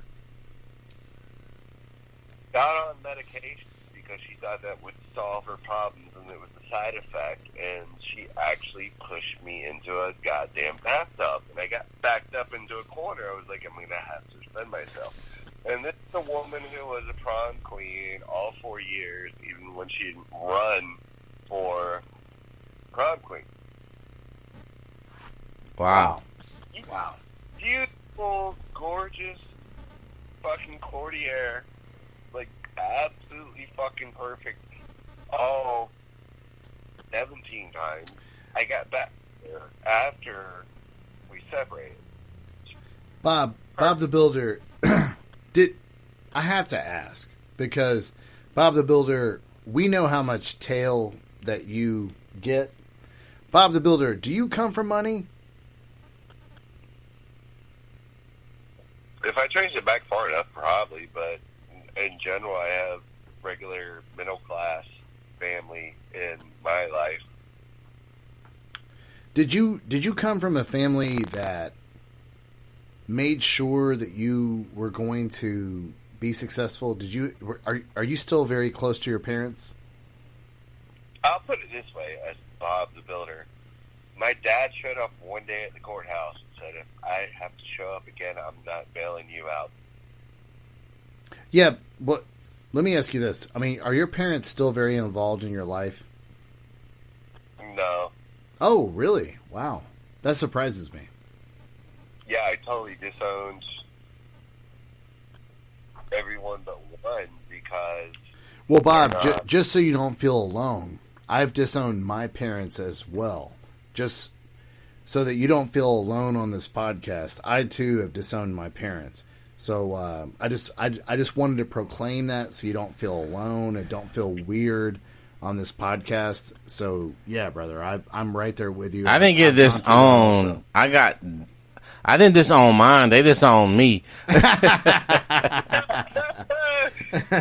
a shout out. You gotta take a pause and shout out to Anthony Belly. He is the most prestigious motherfucker, the most present person I've seen on my journey since October. And I wow. want to shout out to all the men here listening, and there's like a stutter from Wesley Page. I want to remember for shouting out stutter. But to all the men out here listening, Robert Glover clearly said somewhere, and because I had to hit the wall, I've done the same thing so many fucking times. It doesn't matter numbers. Numbers don't really fucking matter. What matters is finding out what fucking works. Robert Glover said somewhere, he said, trust her. Why not? Wouldn't you want a woman who could live up to her word? And I said, yeah, sure, why not? I'll try something different. Robert Glover. And that's what brought Corey Wayne, and that's what brought me to Anthony and Wes. And Anthony and Wes save fucking lives because they say, in general, in agreement with Roller Tomasi, they say behavior is the ultimate determinant of motivation. Facts. Wow. Wow. That was very, very well said, Bob the Builder. Yeah, we appreciate we appreciate having you on, man. That was this was a great segment, man. Yeah. I want to ask you one more question before you leave. Wait. Just hold on. I got to say one more thing before your question. Okay. Anthony Bailey is the most prestigious fucking you see in the background. He really helped me to learn that I am the fucking prize.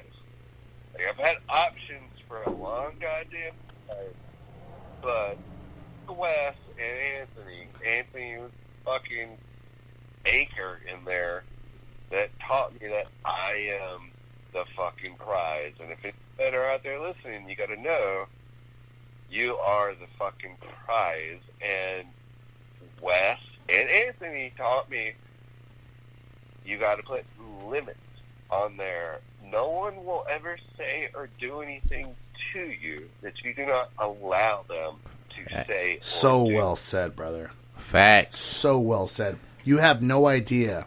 I just had a conversation with a gentleman today about this very thing. I'm so glad. I'm so glad you pointed that out. What he just said kind of encapsulates what we kind of summarize into every show that we actually produce. Hopefully. Well, yeah, I hope so. But one, I appreciate your sentiments very highly, Bob the Builder. Bob the Builder that we just had on. Let me tell you, Bob the Builder that we're having on right now is very, very well schooled and all the things that we're talking about. Well, this is a guy who can get any woman that he chooses to have at any moment that he chooses to have her. Obviously. And for him to still kind of have a moment where he gets to pause in life. Well, he's like, I got to reinvent myself. Right. Because there's nothing about us that exists today that we haven't had to build from ourselves. This is very fucking important for men to understand and grasp from this show, which is why I think we even built this show in the first fucking place. Hello. To grasp the actual the bottom of who you are as a man. If you think of yourself as a man that, hey, this is the bottom of who I am, and I need to build myself up from this point on up, you're still higher than a woman. A woman still can value at your lowest. But when you build yourself up to the level to where you're at a Bob the Builder phase, at a Wesley Wesley the Builder phase to Anthony phase, then at that point you can actually say, you know what, you're not enough for me. I get to choose better than you because I know my value now. And what I do appreciate from Bob the Builder stating is that even though you can grab, and I told this to you today or this week or whatever day I talked to you. I think it was today. When I was like, hey man, I got pussy as a beta. I was able to get women as a beta. It was not a problem. It doesn't mean I was doing shit right. Right. I just so happened to be able to get pussy as a beta. But as an alpha and being able to choose and decide who I fucking want in my life. More importantly, being able to choose and decide what your life looks like, which is what I think our friend Bob the Builder is talking about right now. He can get pussy no problem. But he now is control of what his life looks like. And Bob the Builder, I bet that makes you feel powerful as fuck, doesn't it? Well, number one, the only thing I'm going to draw back on that you and Anthony taught me is that I'm the fucking prize. Yeah. Looking back over it, that's the one fuck. If anyone can click anything in the feminine in the male dichotomy in the dating world, it is 100% Rollo Tomasi, 100% Corey Wayne, 100% some other fucking great coaches out there that 100% get it, man. It is, you have fucking value to offer to the world. And if I back it up a little bit, it is when you do what you're passionate about, they will come. Facts. And here's the thing.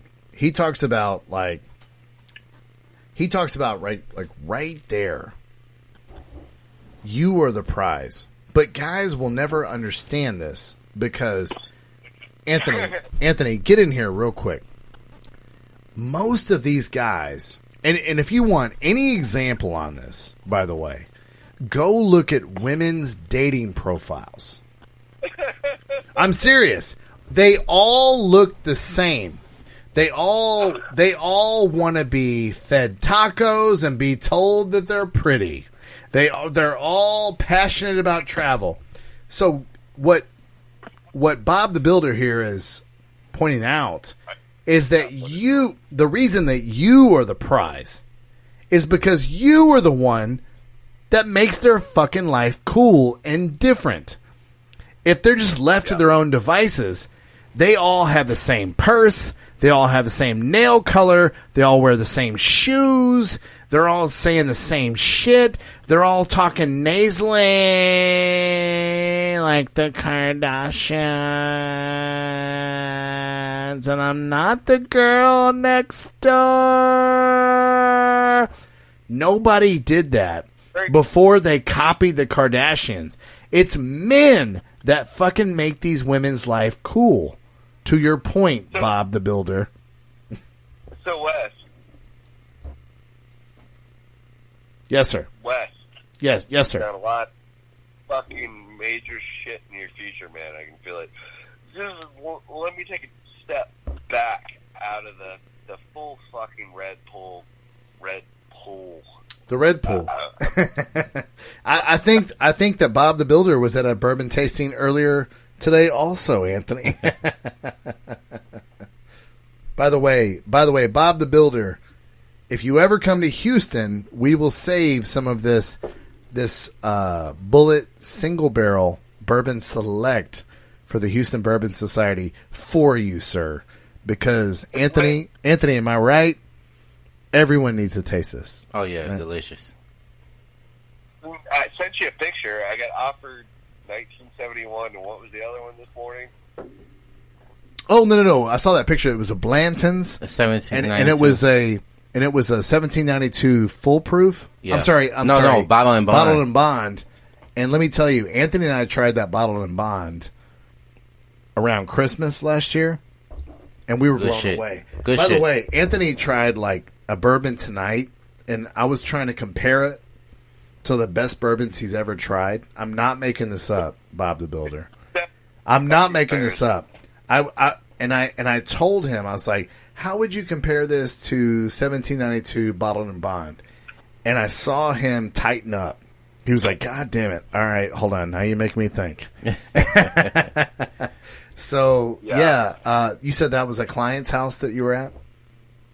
Yeah. I totally took another shot at Jim Beam on that one because the red cell phone tap's where it's at, but you totally, oh my God, you guys changed my world, period. I'll just leave it at that. Well, that's very nice of you to say. We're going to go on to the second segment. I hope Bob the Builder or Larry Cheek, you you hang around, and I know you got to get up early for work tomorrow, but I hope you can hang out with us, man. Thank you so much for calling in. I have a feeling this will not be the last that we've heard of Bob the Builder. Thank you for tuning in, sir. All names and entities were changed to protect the innocent. Love you, buddy. Thanks for coming in. Love. Wow. Well, I did not know how great call-ins were going to be. I'm going to be honest, Anthony. Yeah. This is only the second call-in we've ever had. It's very different. First of all, let's unpack this for a second before we finalize the video where we get some real justice from the judge here. It's a great feeling. Like, sometimes you and I are sitting here in this navigation studios, right? Mm-hmm. Sometimes we're just sitting here and we're like, Anthony, I've never asked you this, but I'm sure you feel this. Sometimes it feels like we're just talking out into the ether, right? Yeah. That's what it feels like. It's just, No, well, I think that sometimes it's easy. Okay, so I don't want to speak for you. That's how I feel. I'm just like, sometimes I'm just like, maybe I'm just speaking into this microphone, and I know how many views we get. I know how many. I mean, I'm available to that. We have a Facebook group, and I'm not trying to be Barack Obama here and trying to be over dramatic. Well, we have a podcast that's very good. You know what I'm saying? Yeah, I'm not trying to be an actor in this, Anthony. But when you see something like that, where you're just like, God damn it, these guys have changed my life. I'm like, God damn, really? Holy shit. Like, all this time you and I have been dedicating to this.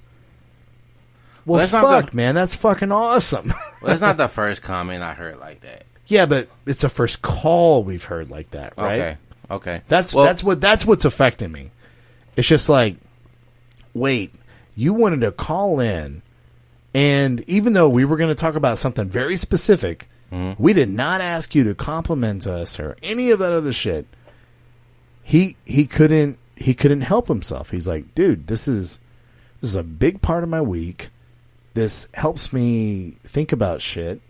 You guys are helping me think about shit. And that's all you and I ever wanted to do, right? So when we hear a guy saying that, I'm not gonna lie, man, that's pretty fucking special. Yeah, I don't want to try to teach you to think like us. I just want I want to teach you how to think. And for yourself. Yeah, right? That's it. I mean, what makes sense for you matters to me. Yep. Rephrase. What makes sense to you guys matters to us. Yeah. Yeah. That's where Anthony and I are at. Because I don't want to force you. Because one thing is, like, you can get into this big think bubble and, like, echo chamber is what they call it, right? Yes. You get to this echo chamber and be like, oh, man, I only want good thoughts and good vibes and all that shit. And anything else I want to exclude, right? But the thing is I've been through enough shit and enough relationships to understand that there are things that we can do better as men that help us get better opportunities as men. Because women cannot teach you how to be men. Well, they can't teach you to be a better man. They can't teach you to be a better man even for them. They can't teach you that. They can only repeat. We talked about this today on the phone together. We were talking about how a woman would actually want from you what she learned from another man, and it's not. And specifically, we were talking about sexually. Yeah, specifically with sex. But even if it comes down to something that she enjoys, she probably didn't know she enjoyed it until she experienced it with another man, and now she's like, okay, I want this. I enjoy this. And then Patrice O'Neal says, no, fuck that bitch. I'm having sex with you now. This is now what you enjoy. Or guess what? Guys, this is what we need to teach you. This is what we need to teach you every podcast. This podcast is not about you controlling women. This podcast is about you controlling your life. Oh, I'm sorry. I'm sorry. Anthony was going over his notes. This podcast is about you controlling your life. So when you tell a woman, that's not how this shit rolls out.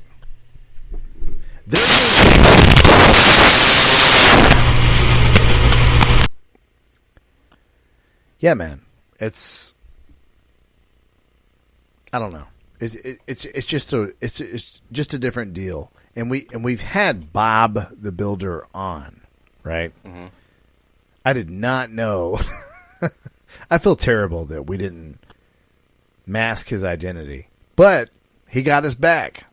He got us back. He outed our identities put too. us back on blast. He outed our identities too. But guess what? Guess what, Bob the Builder, or whoever you go by, we love you, brother, and we stand by you no matter what. You're just a great friend of the program. Let us move forward to the judge as you guys are following. She asked for the ring. She wanted to see the ring. Let me see what this ring looks like. Jeez. Give it to Mr. Vaughn, please. The audience laughs. Back that up. My grandfather actually gave that doc. I love. I'm going to back that up for him. It's a I good love little Adam business. very much. It's a I was good too young. little business you I have. was too young to be engaged with Adam. I loved him very much. Oh, I was too young. Can you get the ring, please? You want me to take it off? Of course, please. Hey, Renard, See how beautiful it is. Let me see how beautiful the ring is. She had it on her right hand. Actually gave that diamond. It's just the diamond. It's not the setting. It's a beautiful diamond. Jeez. Give it to. You just noticed it was on her right hand, not her left hand. Yep. Wow. But listen to what the judge says. Mr. Vaughn, please. She says, give it to Mr. the plaintiff. Your Honor, how is that legally his? Oh, it's legally his because, you're very smart, and I think it's a really great little scam you have going on for yourself here. It's the donor, he gave it to me, he broke up, therefore I get to keep it. But in these no-fault states, there's also something called fraud. So it is my opinion, and listen to this, it is my opinion that you on purpose did this so you can keep the ring. So it was your actions, your unfaithfulness that made him break up with you. So therefore, he would have never broken up with you but for the fact that you got drunk and it was no big deal and you made out with the girl and the boy and then that's it, end of story. You should be ashamed of yourself. Because what you're doing is that you're abusing the law and you are convincing, manipulating. I seriously don't know how she connived you, how both of you guys are so handsome, such smart professionals. How did you let her completely fool you? Your Honor, I had a wonderful relationship Sweetheart, with each of I don't these men. think you understand what wonderful is. You don't understand what a relationship is. You don't understand what anything is, okay? So based on the evidence, well, I don't have to do anything. I'm giving you your ring back, therefore I'm not going to grant you the money, okay? Good luck to you guys. Thank you, ma'am. All rise. Judge Perez has ruled in favor of the plaintiff. All right, Well, it was Anthony. completely different, Your Honor. Yes, we were Anthony. at this wedding. Everyone was very drunk. Anthony, where are we at on this podcast? Well, first of all, I want to talk about the judge. That's where I was going. Where are we at on this podcast where the judge lies on this podcast? Is she God level here? Let me finish my point. For me, she's kind of God level. Go ahead. Let me finish my point. She told him to listen to what she's about to tell him, because she said this lady, first of all, she said she don't understand how she was able to trick both of these guys. I know how she was able to do it. Women that are on a scheme or scam understand men weaknesses. Men are very loyal to women who give them pornography level sex acts. Men tend to believe that a woman who is able or willing to give a man sex the way that a porn star will give sex to a man is the woman that he needs to pick and choose from all the women that are available to them. And we said it. We said, and you heard the judge say it. She was like, these men are professional, well-paid, good-looking, tall, handsome men. They can have the pick of the litter. And the judge herself understands that she's more attractive than the woman that she's presiding over. And she's like, I can be with these type of men. What are you doing? Because she said she was baffled. She was baffled. She was like, what are you doing to attract these type of men? And what she's doing is giving them the sex that she know men desires. This fucking hot judge was like, it was not this easy to get the man that I have currently today. Right. 100%. Guys, I'm telling you, Anthony, have we ever Hall of Famed a bitch on this program? No. Just happened tonight. Guess what happened? Hall of Fame, Red Pill Phone Tap. What is her name again? Judge Christina Perez. Judge Christina Perez. Guess what? You are equal to men because guess what? You motherfucking earned it. Well, she held women accountable? Yes. And in their face. And to their face. Her face. She held her accountable to her face. By the way, we have to track this. Judge Christina Perez? No, fuck that. When you do something this epic on the Red Pill Phone Tap, you get put up. Judge Christina Perez, you are equal to men. Sorry, you just fucking are. And it's fucking awesome, and that's what feminism is about, isn't it? Right? That's why this program is the real feminist program. Because we really believe in women's rights. However, you gotta go up to equal standards, don't you? Right? I want to point out that this audience is all women. And you know what? Hold on a second. You know what I want to retract my statement. I think that our judge here, Christina Perez, is number 2 on the equal to men Red Pill Phone Tap. Do you know what I think is number 1? Who that? That coach from the San Francisco 49ers. Because we altruistically, live, we were looking up this girl's credentials, and we were like, nah, man, she's legit. Well, she's legit. Well, I think she should be number 1. Why can't they? I'm sorry, Anthony. You are 50% of this podcast. What are your thoughts on this? I don't see why they can't simultaneously hold the same position. You know why I like her being first? Because I personally was wrong. Because I was calling bullshit. Well, that was you. I like being wrong. I'm serious. Guys, you don't understand. I like being wrong. You know why? Because I love moments in the world when it's like, I don't fucking know everything. You know what I mean? When a bitch's accomplishments like this, damn it, we should look up this girl's name. You said she can't be a bitch no more. Ah, you're right. We can never say this ever again. She has risen beyond bitch level. 49ers coach woman. Yeah, after this, we will never say bitch. Katie Sowers. Anthony, I feel like Katie Sowers is first. Can we agree on that? I mean, this woman, we're not going to say bitch. This woman has earned the fucking, the word of woman.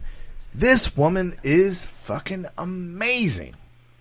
And there's other women that come to mind that I would put in this category. Amanda Nunes from the UFC. But Katie Sowers was an organic thing that you and I we had to mine this together live on a podcast. I think she should be the first. I don't know, man. I don't know where you're at. The point is that women, you have to earn your spot. And when you actually do earn your position, then it is what it is. The respect comes with that. So you're not just giving it because you hold the vagina between your thighs. Oh, really? So wow. When you earn your spot based on your accolades and actions, the judge had put actions behind her words and was like, listen, you treacherous, privileged bitch.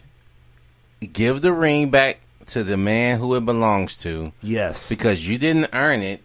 Because you betrayed this man's loyalty and trust. What did the judge say? She said fraud. Fraud and scam. Fraud. You fraud and scam this man. And I'm a judge, and I feel like you're taking advantage of the law. Right.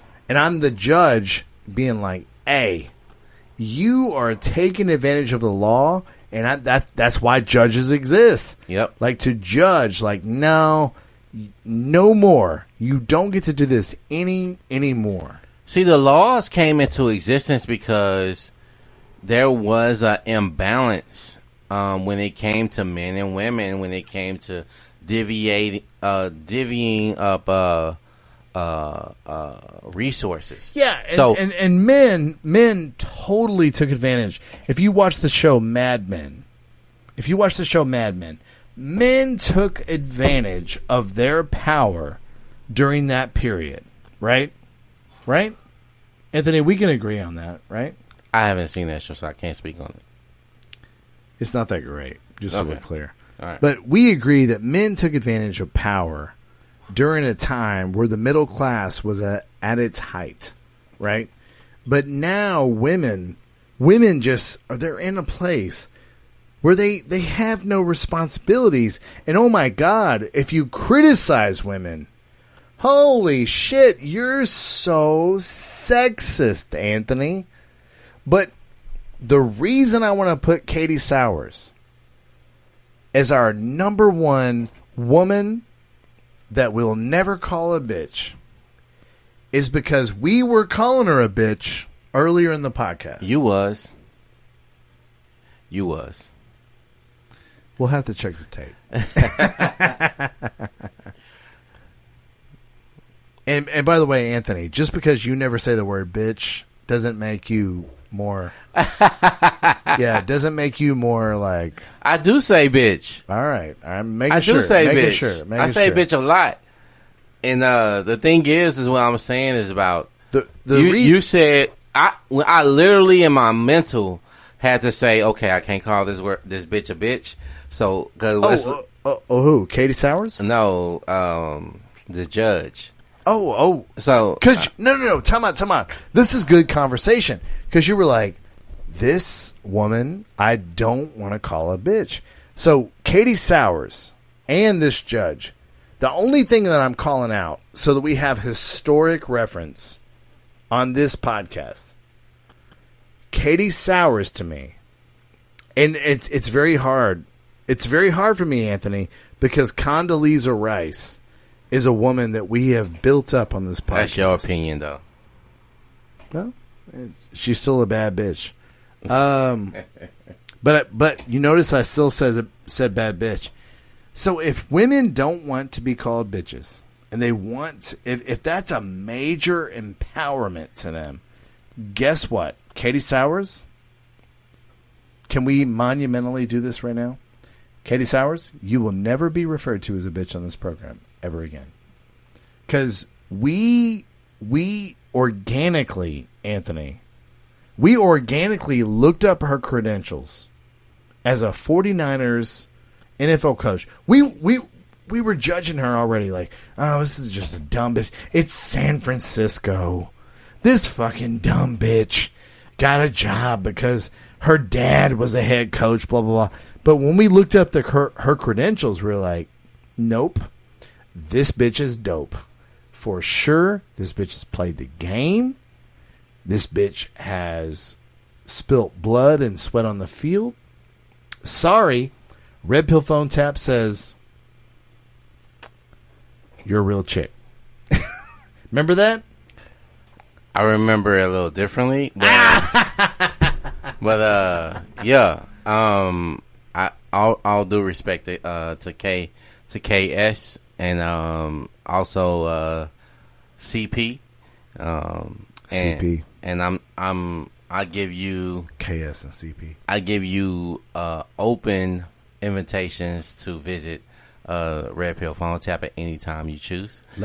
Before we make this monumental moment, will we, Anthony, we got to have 100% agreement here. You're 50% of the vote. I'm 50% of the vote. Will we no longer refer to Katie Sowers as bitch on this program? Until she do some bitch shit. You know what I'm saying? Like, I can't. So, yes. The answer is yes. I mean, and by the way, I agree with you 100%. Until she does bitch shit. No, Katie Sowers is equal. She is the closest to equal. This bitch is the first. She is first equal. Now, who is the second bitch we were talking about? You said Christina Perez. Yeah, Christina Perez automatically. We agree on that. She's number 2, right? Listen, it takes guts for a woman to be around women and vote against another woman. So what? You know what I'm sensing from you right now?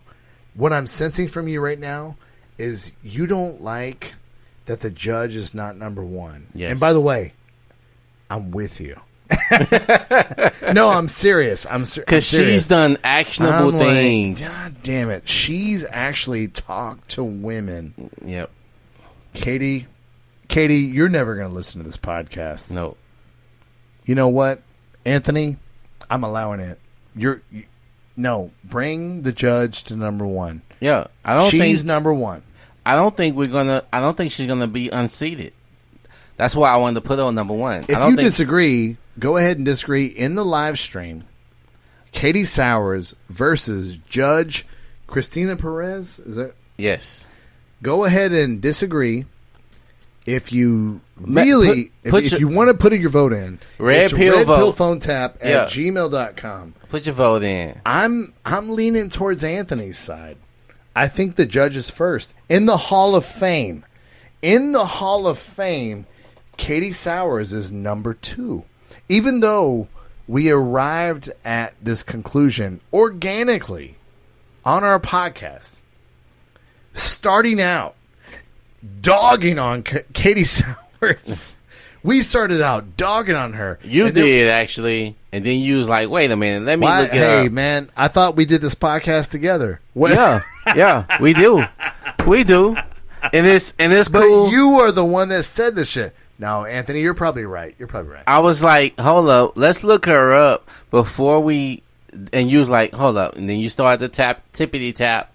And then you started to read about it. By the way, put that in the comments because I don't think that's how that happens. I don't think that's how that happened. I think it did happen that way. If it was my fault, ladies and gentlemen, put that in the comments. It was. I do not think that's how that. This went what down. happened. I'll tell you how it happened. I remember like it was yesterday. We were talking about female coaches or whatever, and we was like, well, all right. Did she get her position because she's a woman or because she deserves it, right? And we're talking about NFL coaches. NFL coaches. And we was like, well, damn, it looks like she got Let's her. look this shit up. She got her position because San Francisco is this liberal West Coast team, and they think it's cool to just put a woman in a position because they want to be the first to do it. Because then the coaches could just give out stickers when players do good. And I'm like, I don't think they're gonna put a woman in that position. That By the don't way, deserve it. look this up, ladies and gentlemen. That is not how that Listen. went. Anthony was not like, "Hey, no, I think this woman was probably a really good coach, but you're not." No, I giving her didn't say credit, that. Wes." I didn't say that. You're putting words in my mouth. You started to look her up, and I'm like, it's kind of hard for a woman to be in a position like that don't have any background that will like make sense. And you're like tickety. I am begging you guys to look this up. And you were like, this is not how. This and you went was down. like tickety tap tap tap tap. And then you was like, oh, wait, hold up. And you started reading her biography, and you was like, well, shit. Look like this bitch do belong in the coaching field. Like she's earned her way. All right, so we're dealing with facts. Yeah. What facts did you know before I started Googling it? I didn't know any. Oh, but you were just so woke. I wasn't woke. I was you were saying like, that. no, she's probably like really. See what you're doing right now? You're trying to draw a line in the sand. You're trying to say that I'm right or I'm wrong, or you're right, or you're wrong and I'm right. You're trying to draw a line in the sand. And what all I'm saying is, I didn't rush to judgment as quickly as you did. That's all I'm saying. Oh yeah, you were like 0.23 seconds behind me. No, that was no. That's a good take. I'm just saying, I didn't No, rush. seriously, you were like second place in the race, and I like, wanted- as I went forward into the tape, you were just like right behind me. I was just as curious. I was just as curious as you were, as far as like how did she earn her position? Because I forgot what position she even held for the 49ers. I think she's an offensive assistant or some shit like that. But it was like real curious to me. Like, okay, well, maybe somebody in the NFL like knows her. She's the daughter of somebody, and she earned her way based on some family shit. And as you clickety clacked and found some more information, I was like, oh, well, shit. Oh, okay. Well, damn. Oh, Well, okay. yeah, we both agreed. Like, her shit's legit. And let me tell you, I'm okay with her being the number 2 in our Hall of Fame of Ain't women. nothing wrong with 2. Yeah, ain't nothing. Hey, listen, I mean, who's the number 2 quarterback of all time? Right. Like, that ain't a bad position. Joe Montana? Who's number 1 to you? Well, Tom Brady, obviously. Really? Jesus, brother, you can't argue with the numbers. I mean, you can't argue with the numbers. I don't care if they were cheating or not, unless you prove they're cheating. Well, when you sell your soul to the devil, does that count? Yeah, it does. Oh, have you ever okay. seen those blues movies where these blues musicians sell their themselves soul. to the devil? Yeah. We know that Tom Brady's going to hell at some point. Right, so eventually, but we still have to admit he's the best quarterback of all time. But I will tell you, I'm okay with her being the number 2 woman that we don't call bitch on this program, and here's why. we organically arrived at the conclusion this wasn't no basic bitch. She earned her way into this coaching position. Yeah. And by the way, guys, if you don't know Katie Sowers, we did this live on the program. I was about to say bitch. That woman earned her way into the coaching program that Anthony and I cannot, All right. both former football players here, that, sorry, sir, you can't argue with her accolades. Look it up on Wikipedia. Look it up. I won't argue it. No, no, sir. But before we lose time on the show. Well, that's out of the barn. Yeah. Well, I don't want to lose a particular topic of the show where we should definitely cover tonight, especially in the position that the world is in right now. Oh, really? Yeah. Well, you have chosen our topics for tonight. You've done all the legwork for us tonight. I want to cover. This is like where I get to take a week off and just react. No, but I'm being serious. I'm taking a week off and reacting to your great topics. Where do you want to go next, Anthony? Well, if we talk about we talk about this show a lot as far as positioning yourself where you are, where you can be the most best of who you are as a man and become the best who you are. Learning as far as what your strengths and weaknesses are. What your strengths and weaknesses are. Definitely be who you are because that is who you are, and not be who you are because that's who you want to be. It's a big difference of walking a line or stand, like, you know, people saying dying on a hill. Like they make a stance, but they make a stand. If you make a stance dying on a hill for something that you really truly don't believe in, you know, that's a little suspect, because if you die on a hill that you don't, You gotta believe in that shit. yeah, like take it for what it is, as far as this is who I am as a person. This is who I am as a position of life I'm walking in. For instance, when I was younger, I was definitely not at the position I am right now as far as mentally dealing with what I deal with. As far as being red pilled and understanding there's a different alternative than what I was taught in life. When I decided that red pill was going to be the lifestyle that I was going to live in,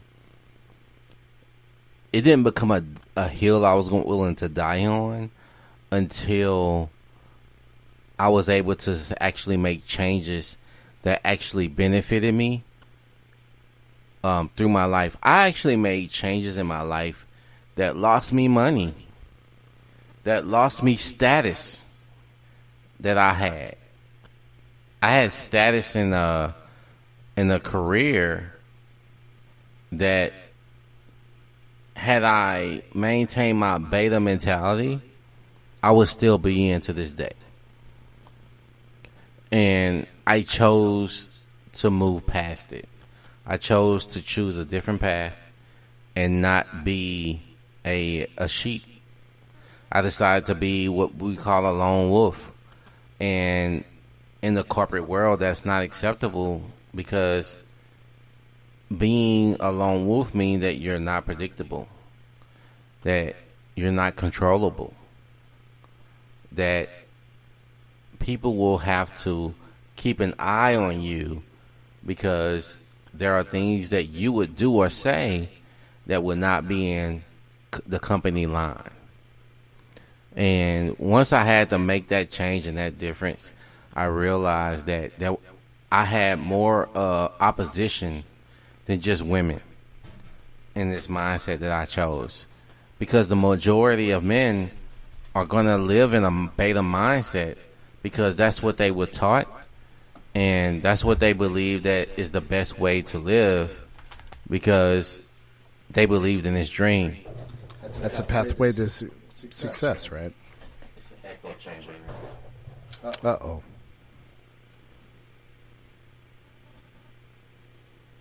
Three. So the thing is this. Once you decide that no matter what happens, no matter how much money it's going to cost you, status is going to cost you, position in life where you may have been at an advantage before. If you're willing to lose that and still be who you are, because who you are matters than status, than money, than women, than being in any position that you thought was going to take you ahead in life, that what you were told was going to take you ahead in life, but it didn't resonate with you well, and you still stood on that hill. You said, you know what? Fuck all that. There's a hill I'm willing to die on, and that hill is who I am. And if I gotta die for who I am and who I want to be, that's the hill I gotta fucking die on. Once you make that decision, then you can move forward and be like, okay, fuck it, I'm red pill at this point. And all that other shit that mattered, though I thought that mattered to me before, it doesn't.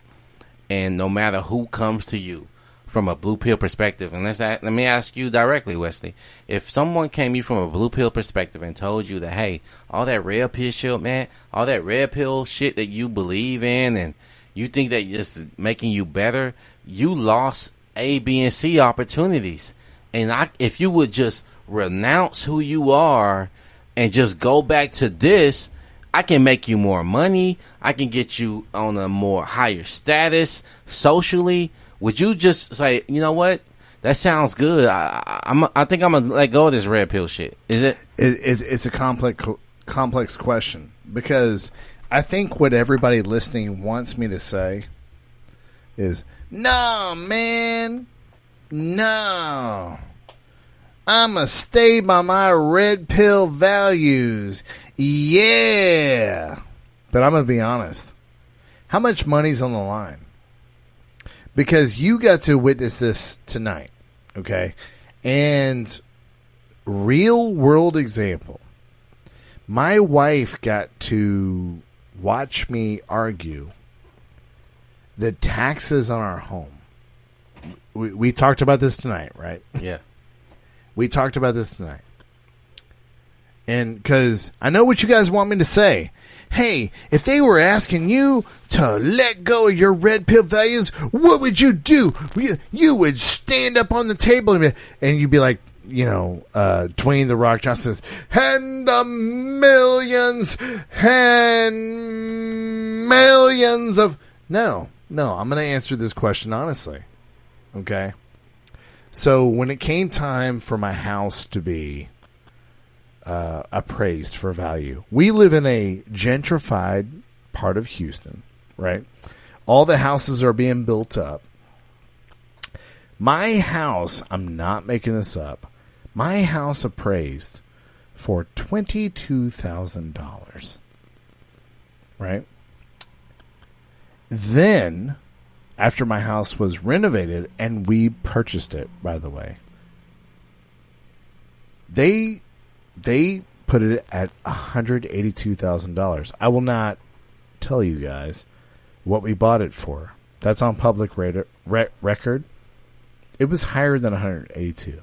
Okay, so the city thought we were just going to be like 182. That's all good, and that means our house is, our house is 182. Motherfuckers, if you guys don't know anything about real estate or about anything you own, the only thing the shit you worth is owned is how much people will give to you. Mm-hmm. So don't let the fucking city tell you what your shit's worth. So I was like, how you going to go from $32,000 to $182,000? They just renovated the house. You guys don't have fucking photos of the inside of the house, right? Mm. So, Anthony, what I'm trying to do is pay the less taxes I can on the house. Period. Right. So I take my wife and my child up to a hearing to try to get this shit knocked down, right? And she watches me. Anthony, how long have you and I been in sales? Decades? Yeah. At this point? A minute. More than 1 decade, right? And I go up there and I present a case like a fucking lawyer on any fucking law show that you've ever seen. And every time the person comes across, I've got a fucking rebuttal. And I'm like, what the fuck? You compared this business that was $575,000 as a commercial business to my house that went at $22,000 last year. This is ridiculous. Your Honor, I rest my case. Right? And that was just like, my wife watched me do this. I'm not making this up. And we got out of this, and we got them to come way down on our taxes, so we pay less in taxes, right? And you witnessed this tonight. We were talking about it.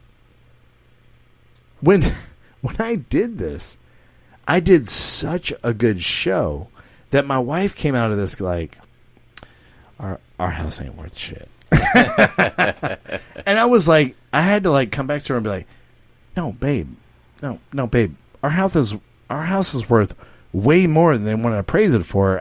I didn't realize I put on such a good show that you thought our house wasn't worth shit. But that's kind of what it is, right? That's kind of what it is between men and women. You have to have this level of, Anthony, dare I say, theater where like the levels are up here so that, and then women start believing it, right? Well, I'm trying to see where you're comparing it to. Oh, I'm sorry. Where were we at? I'm sorry. We were discussing switching from beta. If a beta male came to you and said, "Hey, give up this red pill shit because the beta lifestyle will give you a higher reward than you standing lonesome living this red pill." I remember where I was going now. So you guys heard that story, and my wife was like quickly like switched into, oh shit, my bad, I forgot he was trying to save us money. But then you get to witness tonight. I gave you the hypothetical. Mm-hmm. Because we were doing a bourbon tasting. Yeah. And everybody loves our bourbon tastings. And if you listen to the people that love our bourbon tastings, they're like, God damn it, Wesley, Anthony, quit doing all this red pill shit. You're so likable. You're one of the good ones. Yeah. I know in the black community, that's a terrible thing to say. You're one of the good ones. Stop saying all this red pill shit. Here's the thing. We love your bourbon videos. Just do those. And I brought to Anthony tonight a hypothetical. What if our bourbon videos got so big and we became so celebrity that on YouTube, this was our only way of making money, right? Mm-hmm. This was the hypothetical tonight. And then they said, oh my God, they found out about the red pill phone tap. Everyone loves your bourbon videos. You're making $100,000 a year with these bourbon videos. All you got to do is just denounce all these red pill videos. Now, your first move, you told me, you're like, well, your wife's going to be pressuring you to denounce that because you guys have a kid and you guys have a future. Anthony, I will let you tell me what her response was. Well, she said, no, she wouldn't. And I pushed her harder. You pushed her harder, didn't you? Yeah. I said, wait a minute. You wouldn't want money? You wouldn't want to change your financial status to $100,000 more in your pocket. And she was like, well, if you denounced it, that would make me realize that you didn't really believe in what you was talking about in the first place. Exactly. And if you don't think, and by the way, guys, if you're in a relationship with a bitch that doesn't say that, you're probably not in a good relationship. Yeah, you're in a wrong relationship. Yeah. Because I'm going to tell you. Yeah. Go ahead, Anthony. 89% of women are saying keep the money. Denounce. Like they like what men say if they ever got cheating, deny, right? Motherfuckers. You would not believe me if you didn't see it live. She was like live, like no, I couldn't respect. No, but she wasn't like being all fake and doing all this. No. She was just like, no, I don't think I could respect him. Yeah, if he just switched up. Because now it's like, oh, it's money over principles in this shit, huh? Then I can't believe nothing about you at this point. Because I can get money too. Right. The thing is, and this is the thing for me.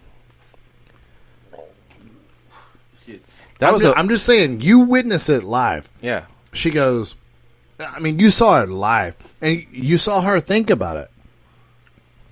She didn't just like sit there and be like, no. No, she was like, she thought about it for a second.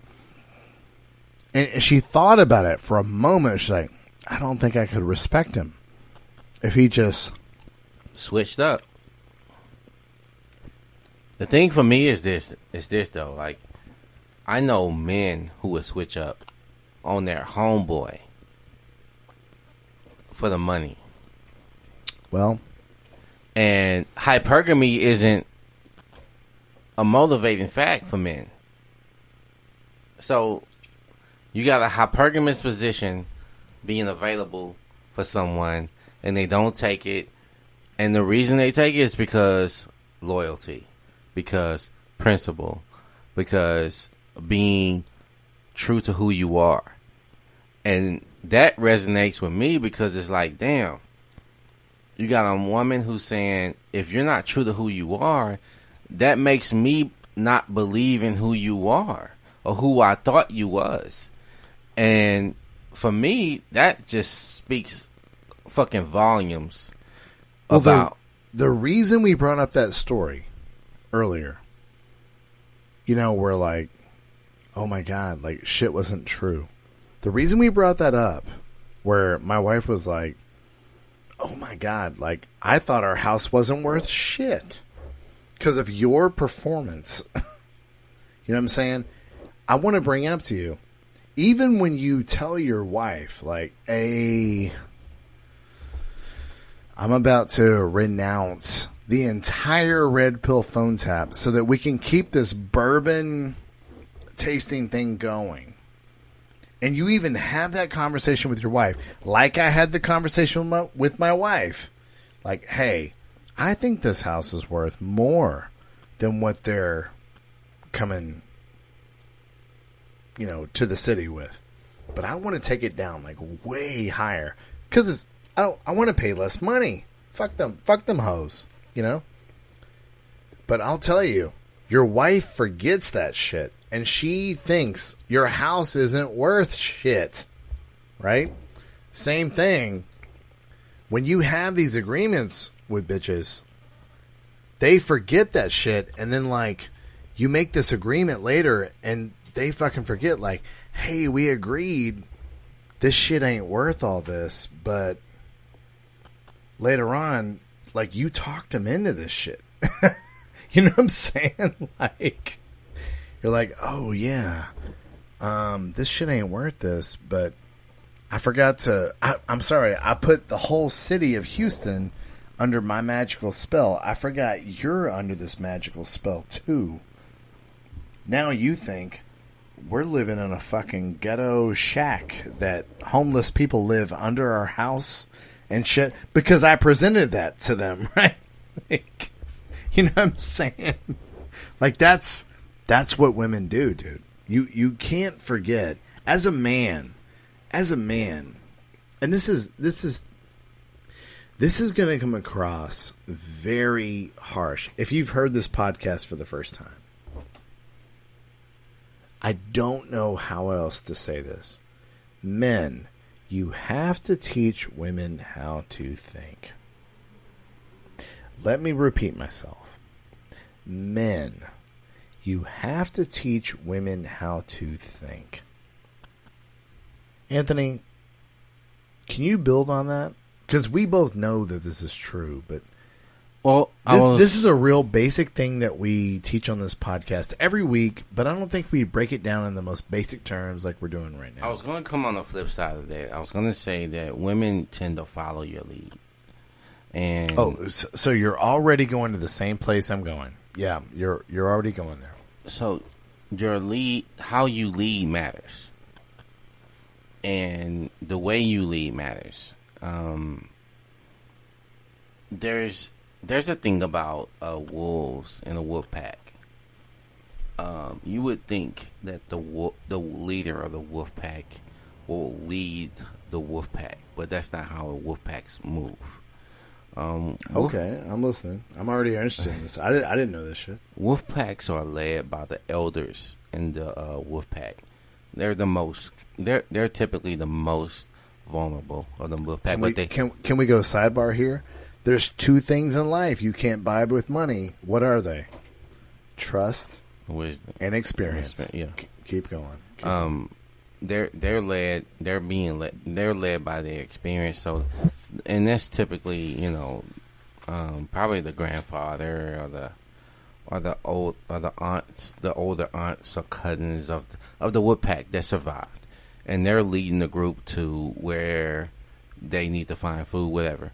Behind them is another group of wolves that are typically like the enforcers of the wolf pack, and then in the middle of this pack is another group of the most vulnerable wolves in the wolf pack, and behind them is another group of enforcers that are protecting the most vulnerable. So the vulnerable got front and back wolves, but that's protecting them as they're following the elders of this wolf pack. And behind the wolf pack is a leader.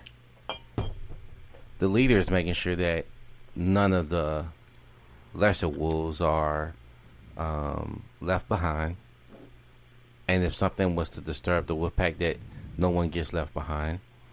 And as the leader is able to see from left to right and from front to back of the wolf pack from behind, they're able to approach and defend the wolf pack from all angles in the rear. So it's not about being seen and heard up front as the leader. It's how you lead versus being seen as a leader.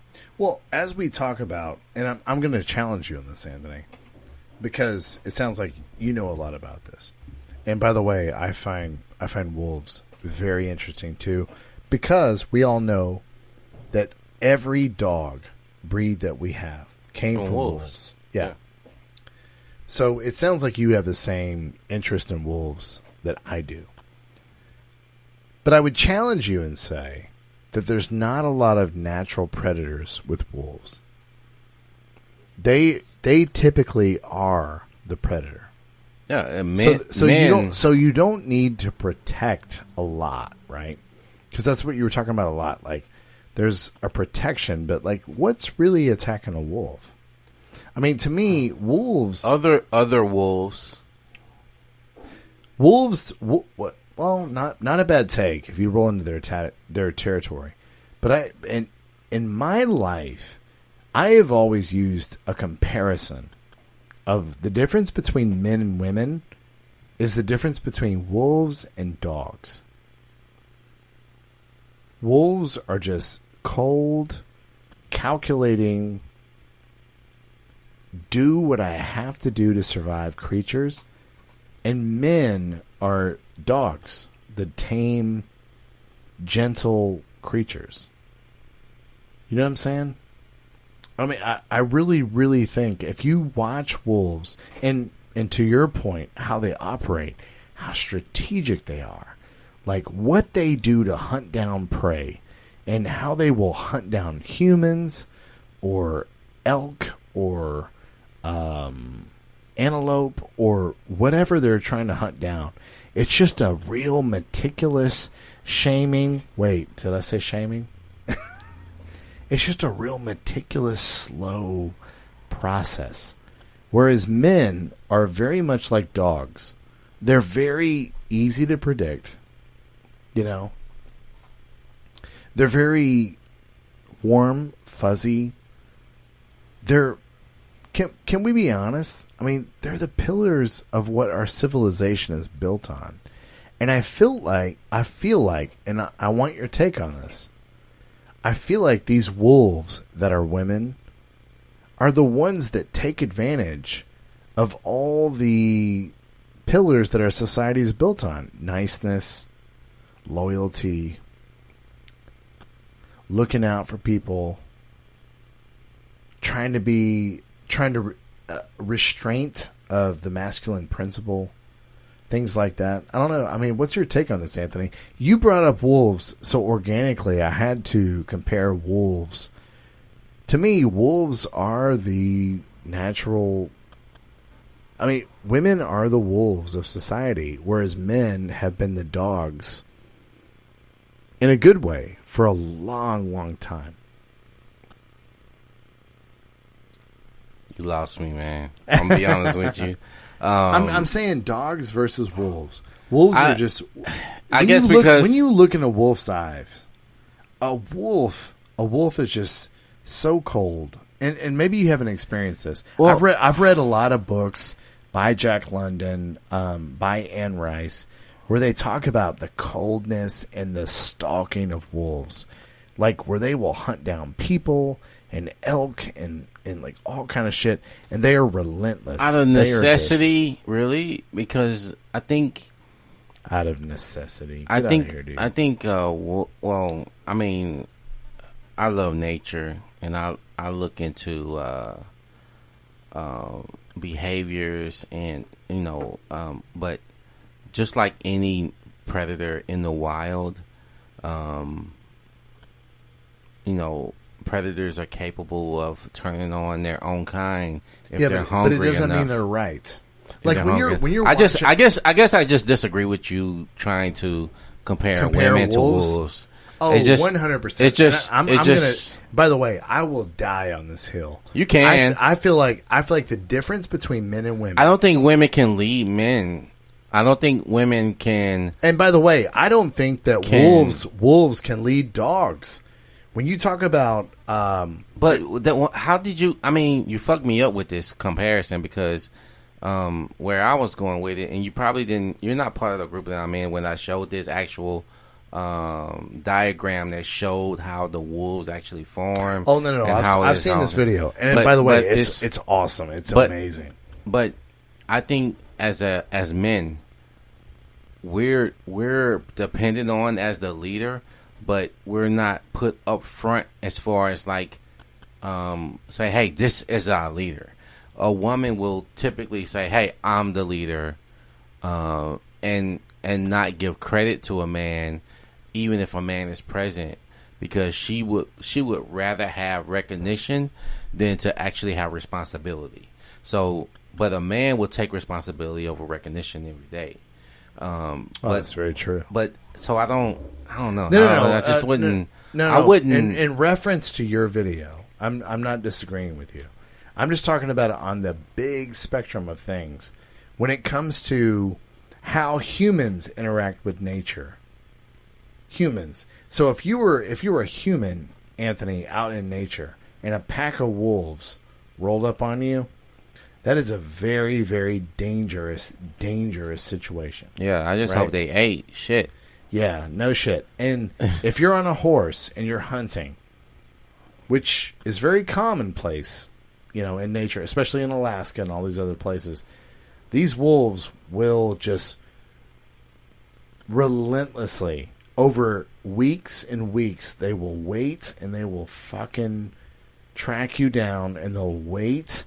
And if you're part of a dog sled team, they'll have a she wolf. I'm sorry, yeah, a she wolf, and she'll draw the other dogs out. So they'll eventually like weed out your dog sled team, and they will slowly bleed you out. As a human with dogs and a dog sled team, that's what I'm talking about. And Jack London is an amazing author, guys. If you guys haven't read his books, Call of the Wild, White Fang, and shit like that, he talks about how the slow drip of the wolf pack will just, they have all the time in the world and they're starving. And they will wait you out, and they will kill you. Like I was saying, that's what I compare women to. Any predator in the wild that is starving will go outside of its regular habits just so it can survive. And it doesn't matter if you're a human or anything else. If you're outside to your of point, it, nobody works a team like a wolf pack does.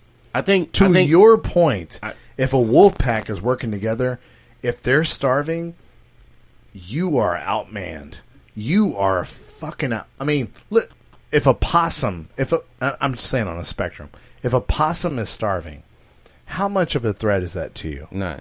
But if you're a human in the wild, in Alaska, and a wolf pack is starving, imagine what that's like, being hunted down by those motherfuckers. Yeah. Holy shit. Yeah. I just don't, but you was comparing women to them, and I just... Oh, yeah.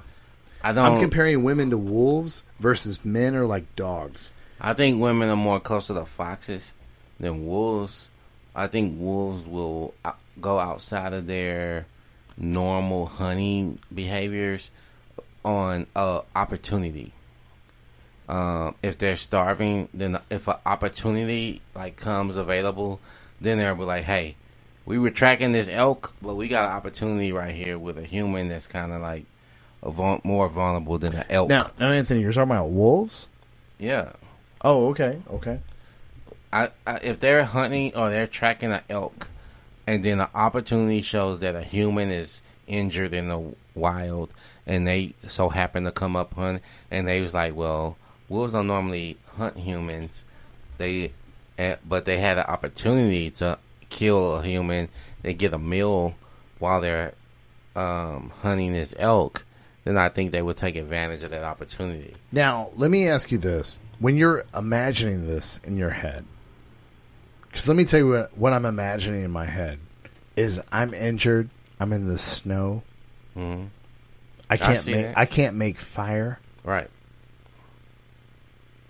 You know, whatever has happened, and I see the wolves start coming in. Is that what you're picturing? Yeah. Yeah, okay. So we're on the same page. It's over. Yeah, it's over for you, really. It's over. But I mean, it's only a matter of time. You can make a fire. You can do all this shit. You ain't gonna survive that attack. But if you didn't come in here with a good plan, right? If you didn't come in here with a good plan, like, all right, I can just call on my cell phone. Helicopter, come save me. If you didn't come in with a good plan, you're done. You're done, right? I wanna kind of reel us back in when. And by the way, everybody, thank you for your patience. Anthony and I both love nature, so you're gonna have to fucking deal with it from time to time. Go ahead, Anthony. Go ahead. When you've decided that your red pill is worth sacrificing any rewards that a beta lifestyle will reward you, you're not going to willingly let go of the red pill lifestyle that you've found yourself on. No matter what the rewards look like on the beta side, because a beta lifestyle kind of gives you a reminder of how much of control you don't have on the choices that you've chosen. when you have freedom in a red pill lifestyle, you really have true choice, in my opinion. A beta lifestyle gives you choices that someone else has laid out for you, not really choices that you've made for yourself. So that's where I was kind of leading towards when I was kind of talking about this. There's a difference in leadership. When I say leadership, I'm talking about leading your own life, leading. And when you find somebody to come on this journey of life with you, like you have with your wife and your child, now you're saying, you know what? Hey, listen, I'm going to lead. Not only am I leading myself, to my happiness, where I feel is happiness, I'm going to lead us to where I feel we all will be happy. And you take into account what makes them happy just as much as what makes you happy in this. I just don't see women doing the same when it comes to them being able to choose. We just saw a video of Will Smith and Jada Pinkett Smith. I was thinking of the same thing. Yeah. She chose her happiness over her and Will happiness and her kids' happiness. It wasn't all about everybody. It was just about her. And when men do it, men have the responsibility. Shame. I'll say the responsibility and the burden to think about not only themselves but everyone. And most of the time, society tells you, fuck your life. You need to think about everybody else's life first. And then, if you have enough time and space, then you can think about you.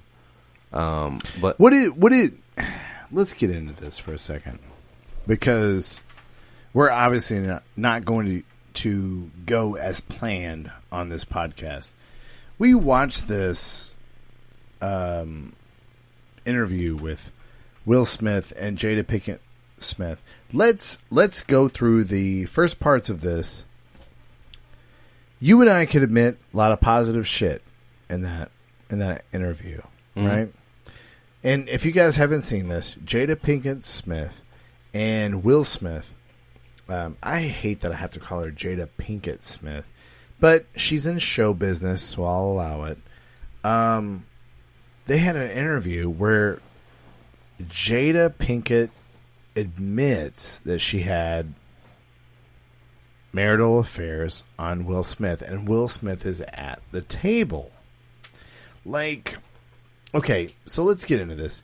Like, I don't know, Anthony, is he bigger that he's there admitting this?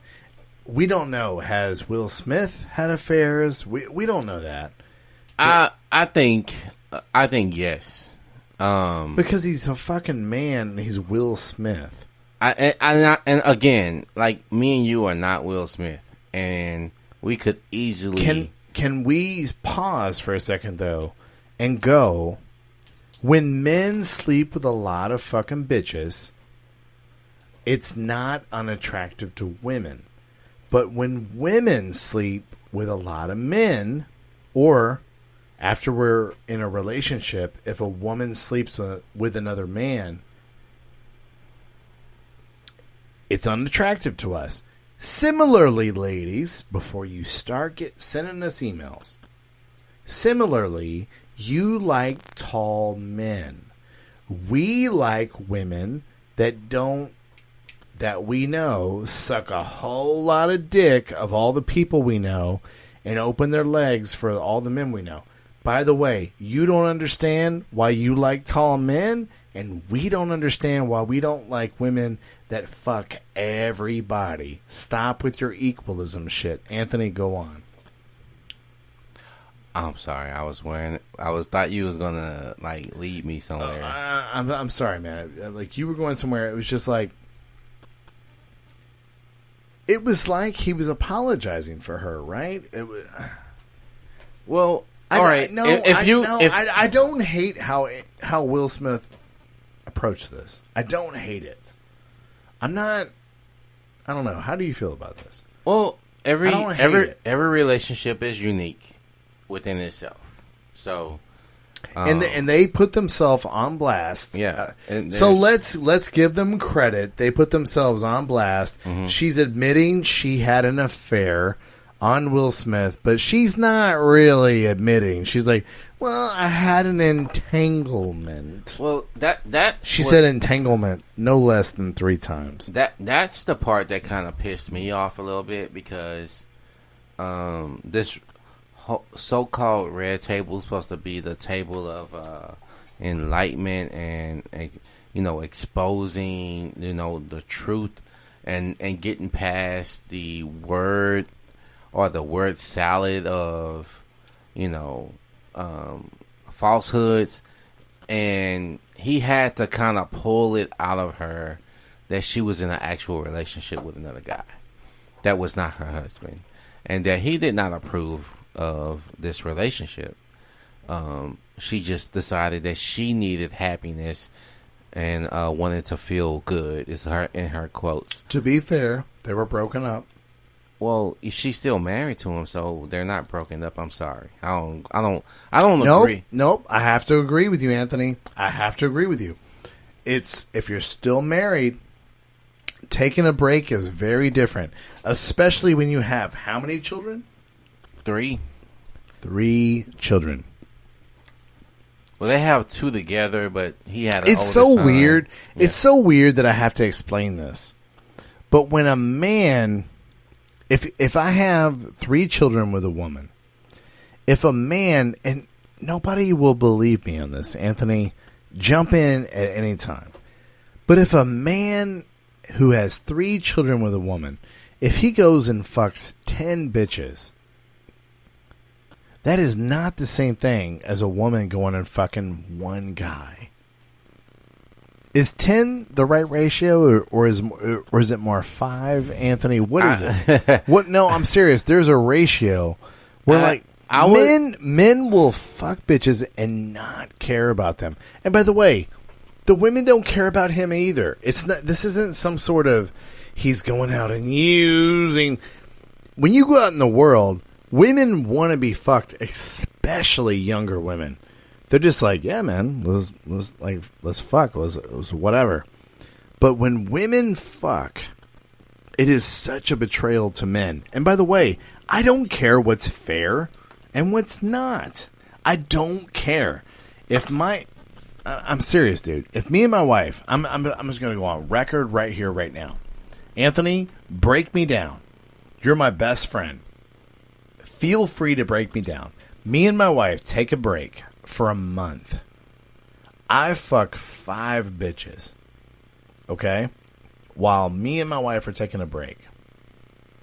I find out she fucked 1 dude.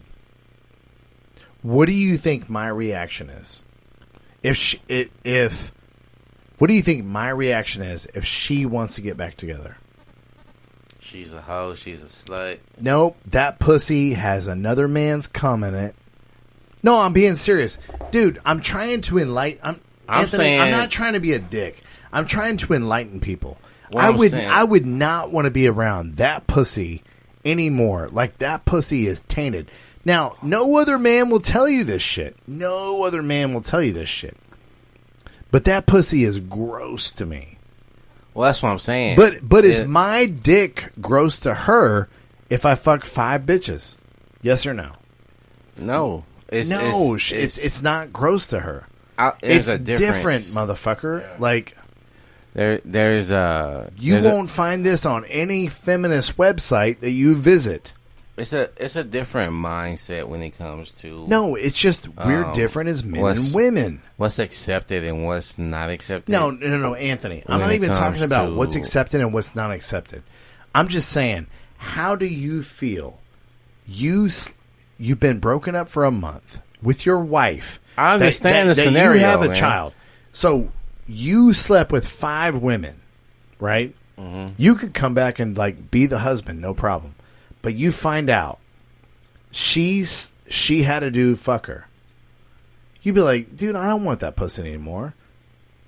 You would. You'd be like, I don't want that pussy anymore. Well, let me finish what I was saying. I didn't mean to cut you off. There's a stark difference. It is what it is. It may not be fair, in your mind listening to the contrast of numbers, but the numbers don't really matter. I mean, if it was an even amount, it's like, wait, you can fuck, as many as you want, and they can't. Well, what makes that fair or unfair? It's not the number. It's the fact that a woman has to receive. A man penetrates and he goes in, but he doesn't have to receive anything into him. What a woman has to receive, there's a submission level that comes to receiving. Yes. A man doesn't submit when he goes into a woman. That woman has to submit to him. So there's no, a guy isn't bent over and hasn't to take something inside, and that just doesn't happen that way. So a woman is like, my man dominated another woman, of course, because he's fucking awesome. But when you think about your woman, you're like, my woman submitted her pussy to another fucking guy? It turns you off immediately. Well, it not only that, but let's say you have a baby within a month or two. That guy is never going to believe that it's his until he has hardcore scientific evidence. You're going into some deep shit right now. Because now it's like, well, shit, I can't. How I know that that's my shit? Because you been out here fucking this guy I don't fucking know. And then it's like, now she's like, wait, you fucked 5 other women? And he was like, yeah, none of them pregnant, but you pregnant. Is that my shit? And it's like, it seems unfair, but that's the reality that you live in. Let's be honest. On a scale, it is unfair. But motherfucker, this is how our species works, right? I'm no longer attracted to you now that I know 5 different dudes fucked you. But you're not no longer attracted to me now that you know I fucked 5 of those chicks. It's not the same thing, man. It's just not the same thing. For women, though, it's almost expected. Like, there's going to be other women after my dude because... Oh, man. You're right. That's how they think. And this is how some women are okay with cheating on men because they feel like you've already cheated on them. And I've had to live through that shit where... when I wasn't cheating, I was accused of cheating, and I'm like, why you think I'm cheating? And it's like, well, you're not with me every day, every moment, so if you're not with me like that, then you must be with someone else. And it's like, well, maybe you haven't given me, an opportunity to want to be with you like that. So what women don't understand, or what women believe, that they have a higher level of emotions than men. So when men can out emotionalize them, they're kind of confused by that because they believe that they hold a monopoly on emotions, human emotion. and my emotions are more important than yours, because that's what she's been told and believed her whole life.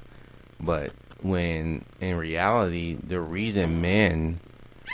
I did a video on this in another group about how men are able to play this role of being responsible for other women because emotionally they feel responsible. Oh, this is a natural response with us. Yes. 100%. This is not something that you have to rev up. This is something that just comes to you as just being a man. That, you know what? I have emotions that's going to hold me responsible to my children, the woman in my life, and my family, and closest friends.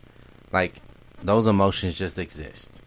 And sometimes complete strangers, if you can build a quick bond. Like, if you was in the street and you met this guy and y'all had this bond that y'all kind of agreed on sports, y'all agreed on kind of politics and kind of how life even works, and within 10 minutes of talking, and somebody came along and pushed this guy to the ground, you would stand up for that guy. Right. Just naturally. A woman will be like, oh shit, what's going on? And look for cover to cover herself. But as a man, you know, there are some natural things that just happen.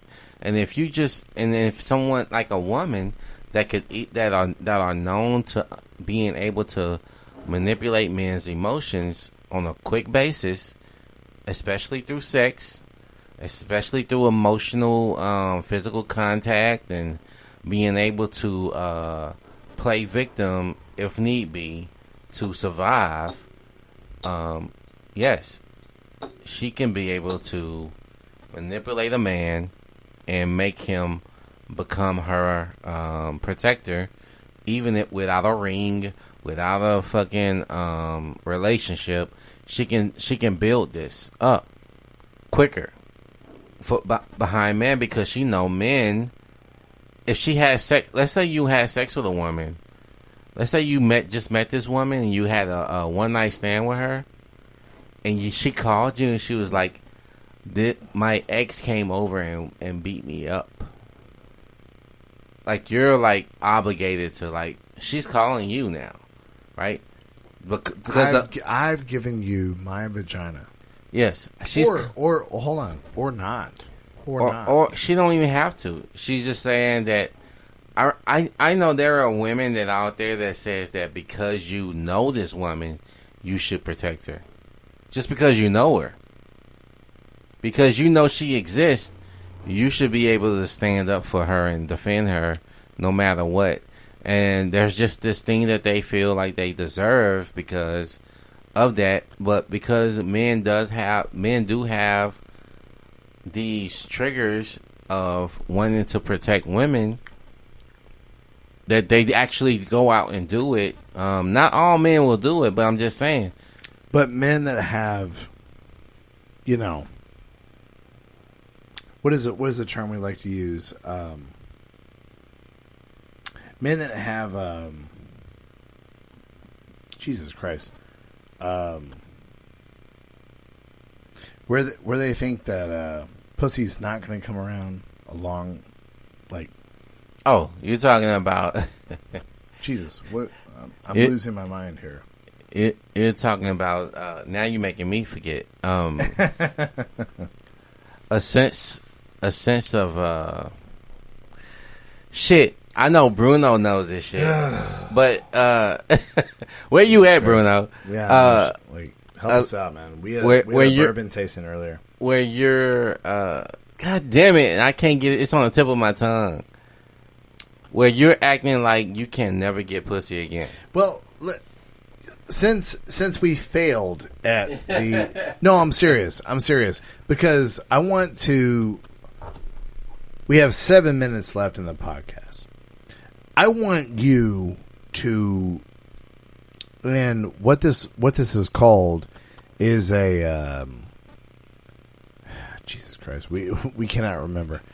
What this called is... It's fucking me up, too. I'm like, God damn it. What it's called is, you think you ain't going to get pussy again for a long, long time. But I'll never forget, you were so frustrated with me. You're like, dude, you're a fighter. You're a handsome young man. You got a good job. What the fuck? And I told you one time, I was like, nah, man. This bitch lets me fuck her any way I want. And I was like trying to get into it. Like, man, I get to fuck her mouth. Like, she welcomes it. When I'm asleep, she'll wake me up sucking my dick. Like, oh my God. Like, oh my God, man. I don't know if I'll ever get sex like this ever again. And dude, I remember, I'll never forget your reaction. Like, yeah, motherfuckers, this is one bitch. What'd he say?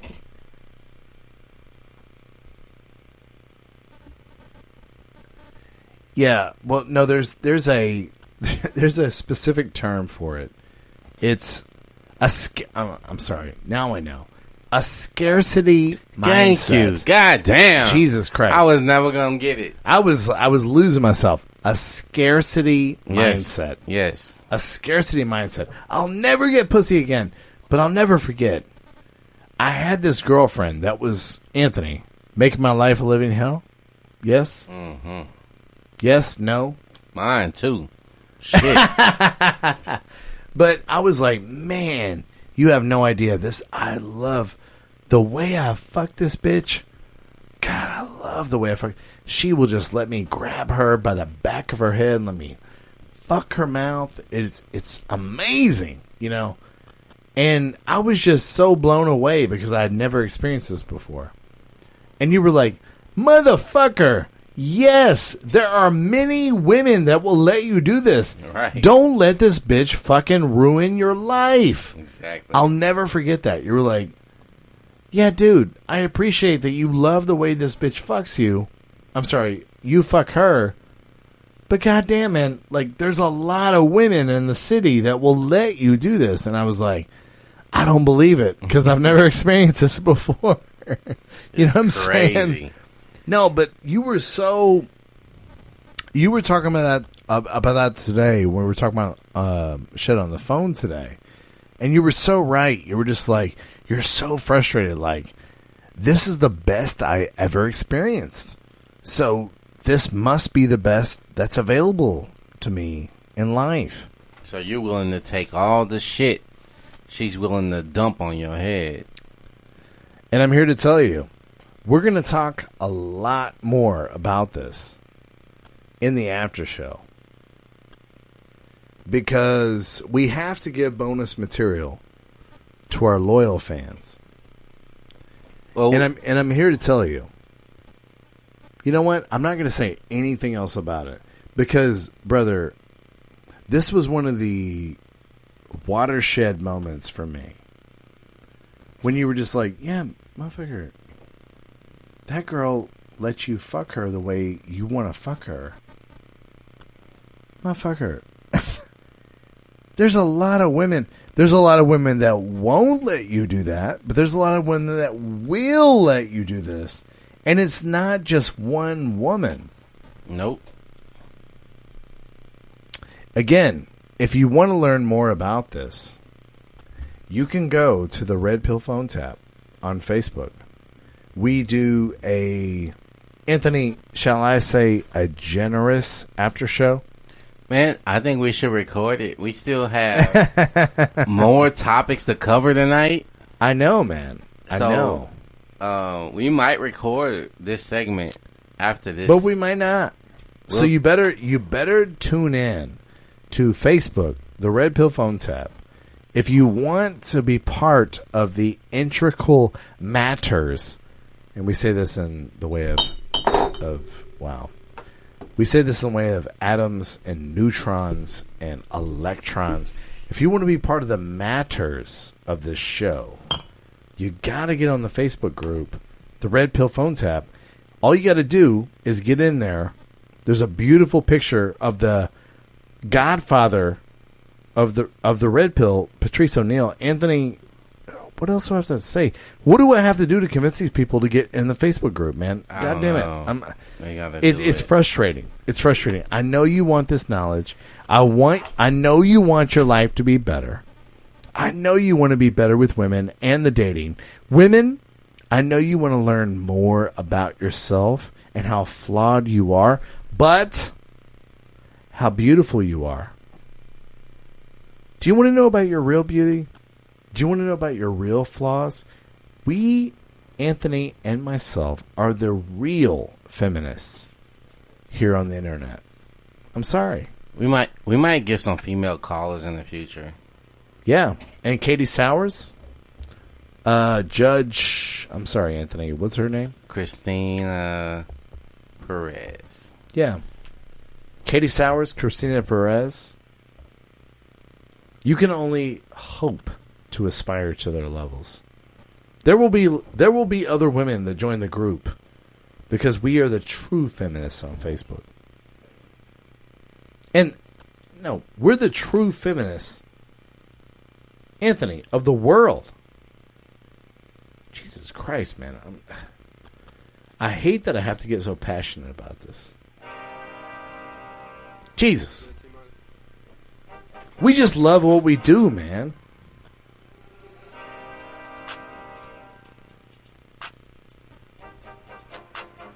You motherfuckers. We appreciate everybody that came in. What a good show. The Call of the Wild. Anthony, I love you. Welcome to and goodbye from the Red Pill. On tap.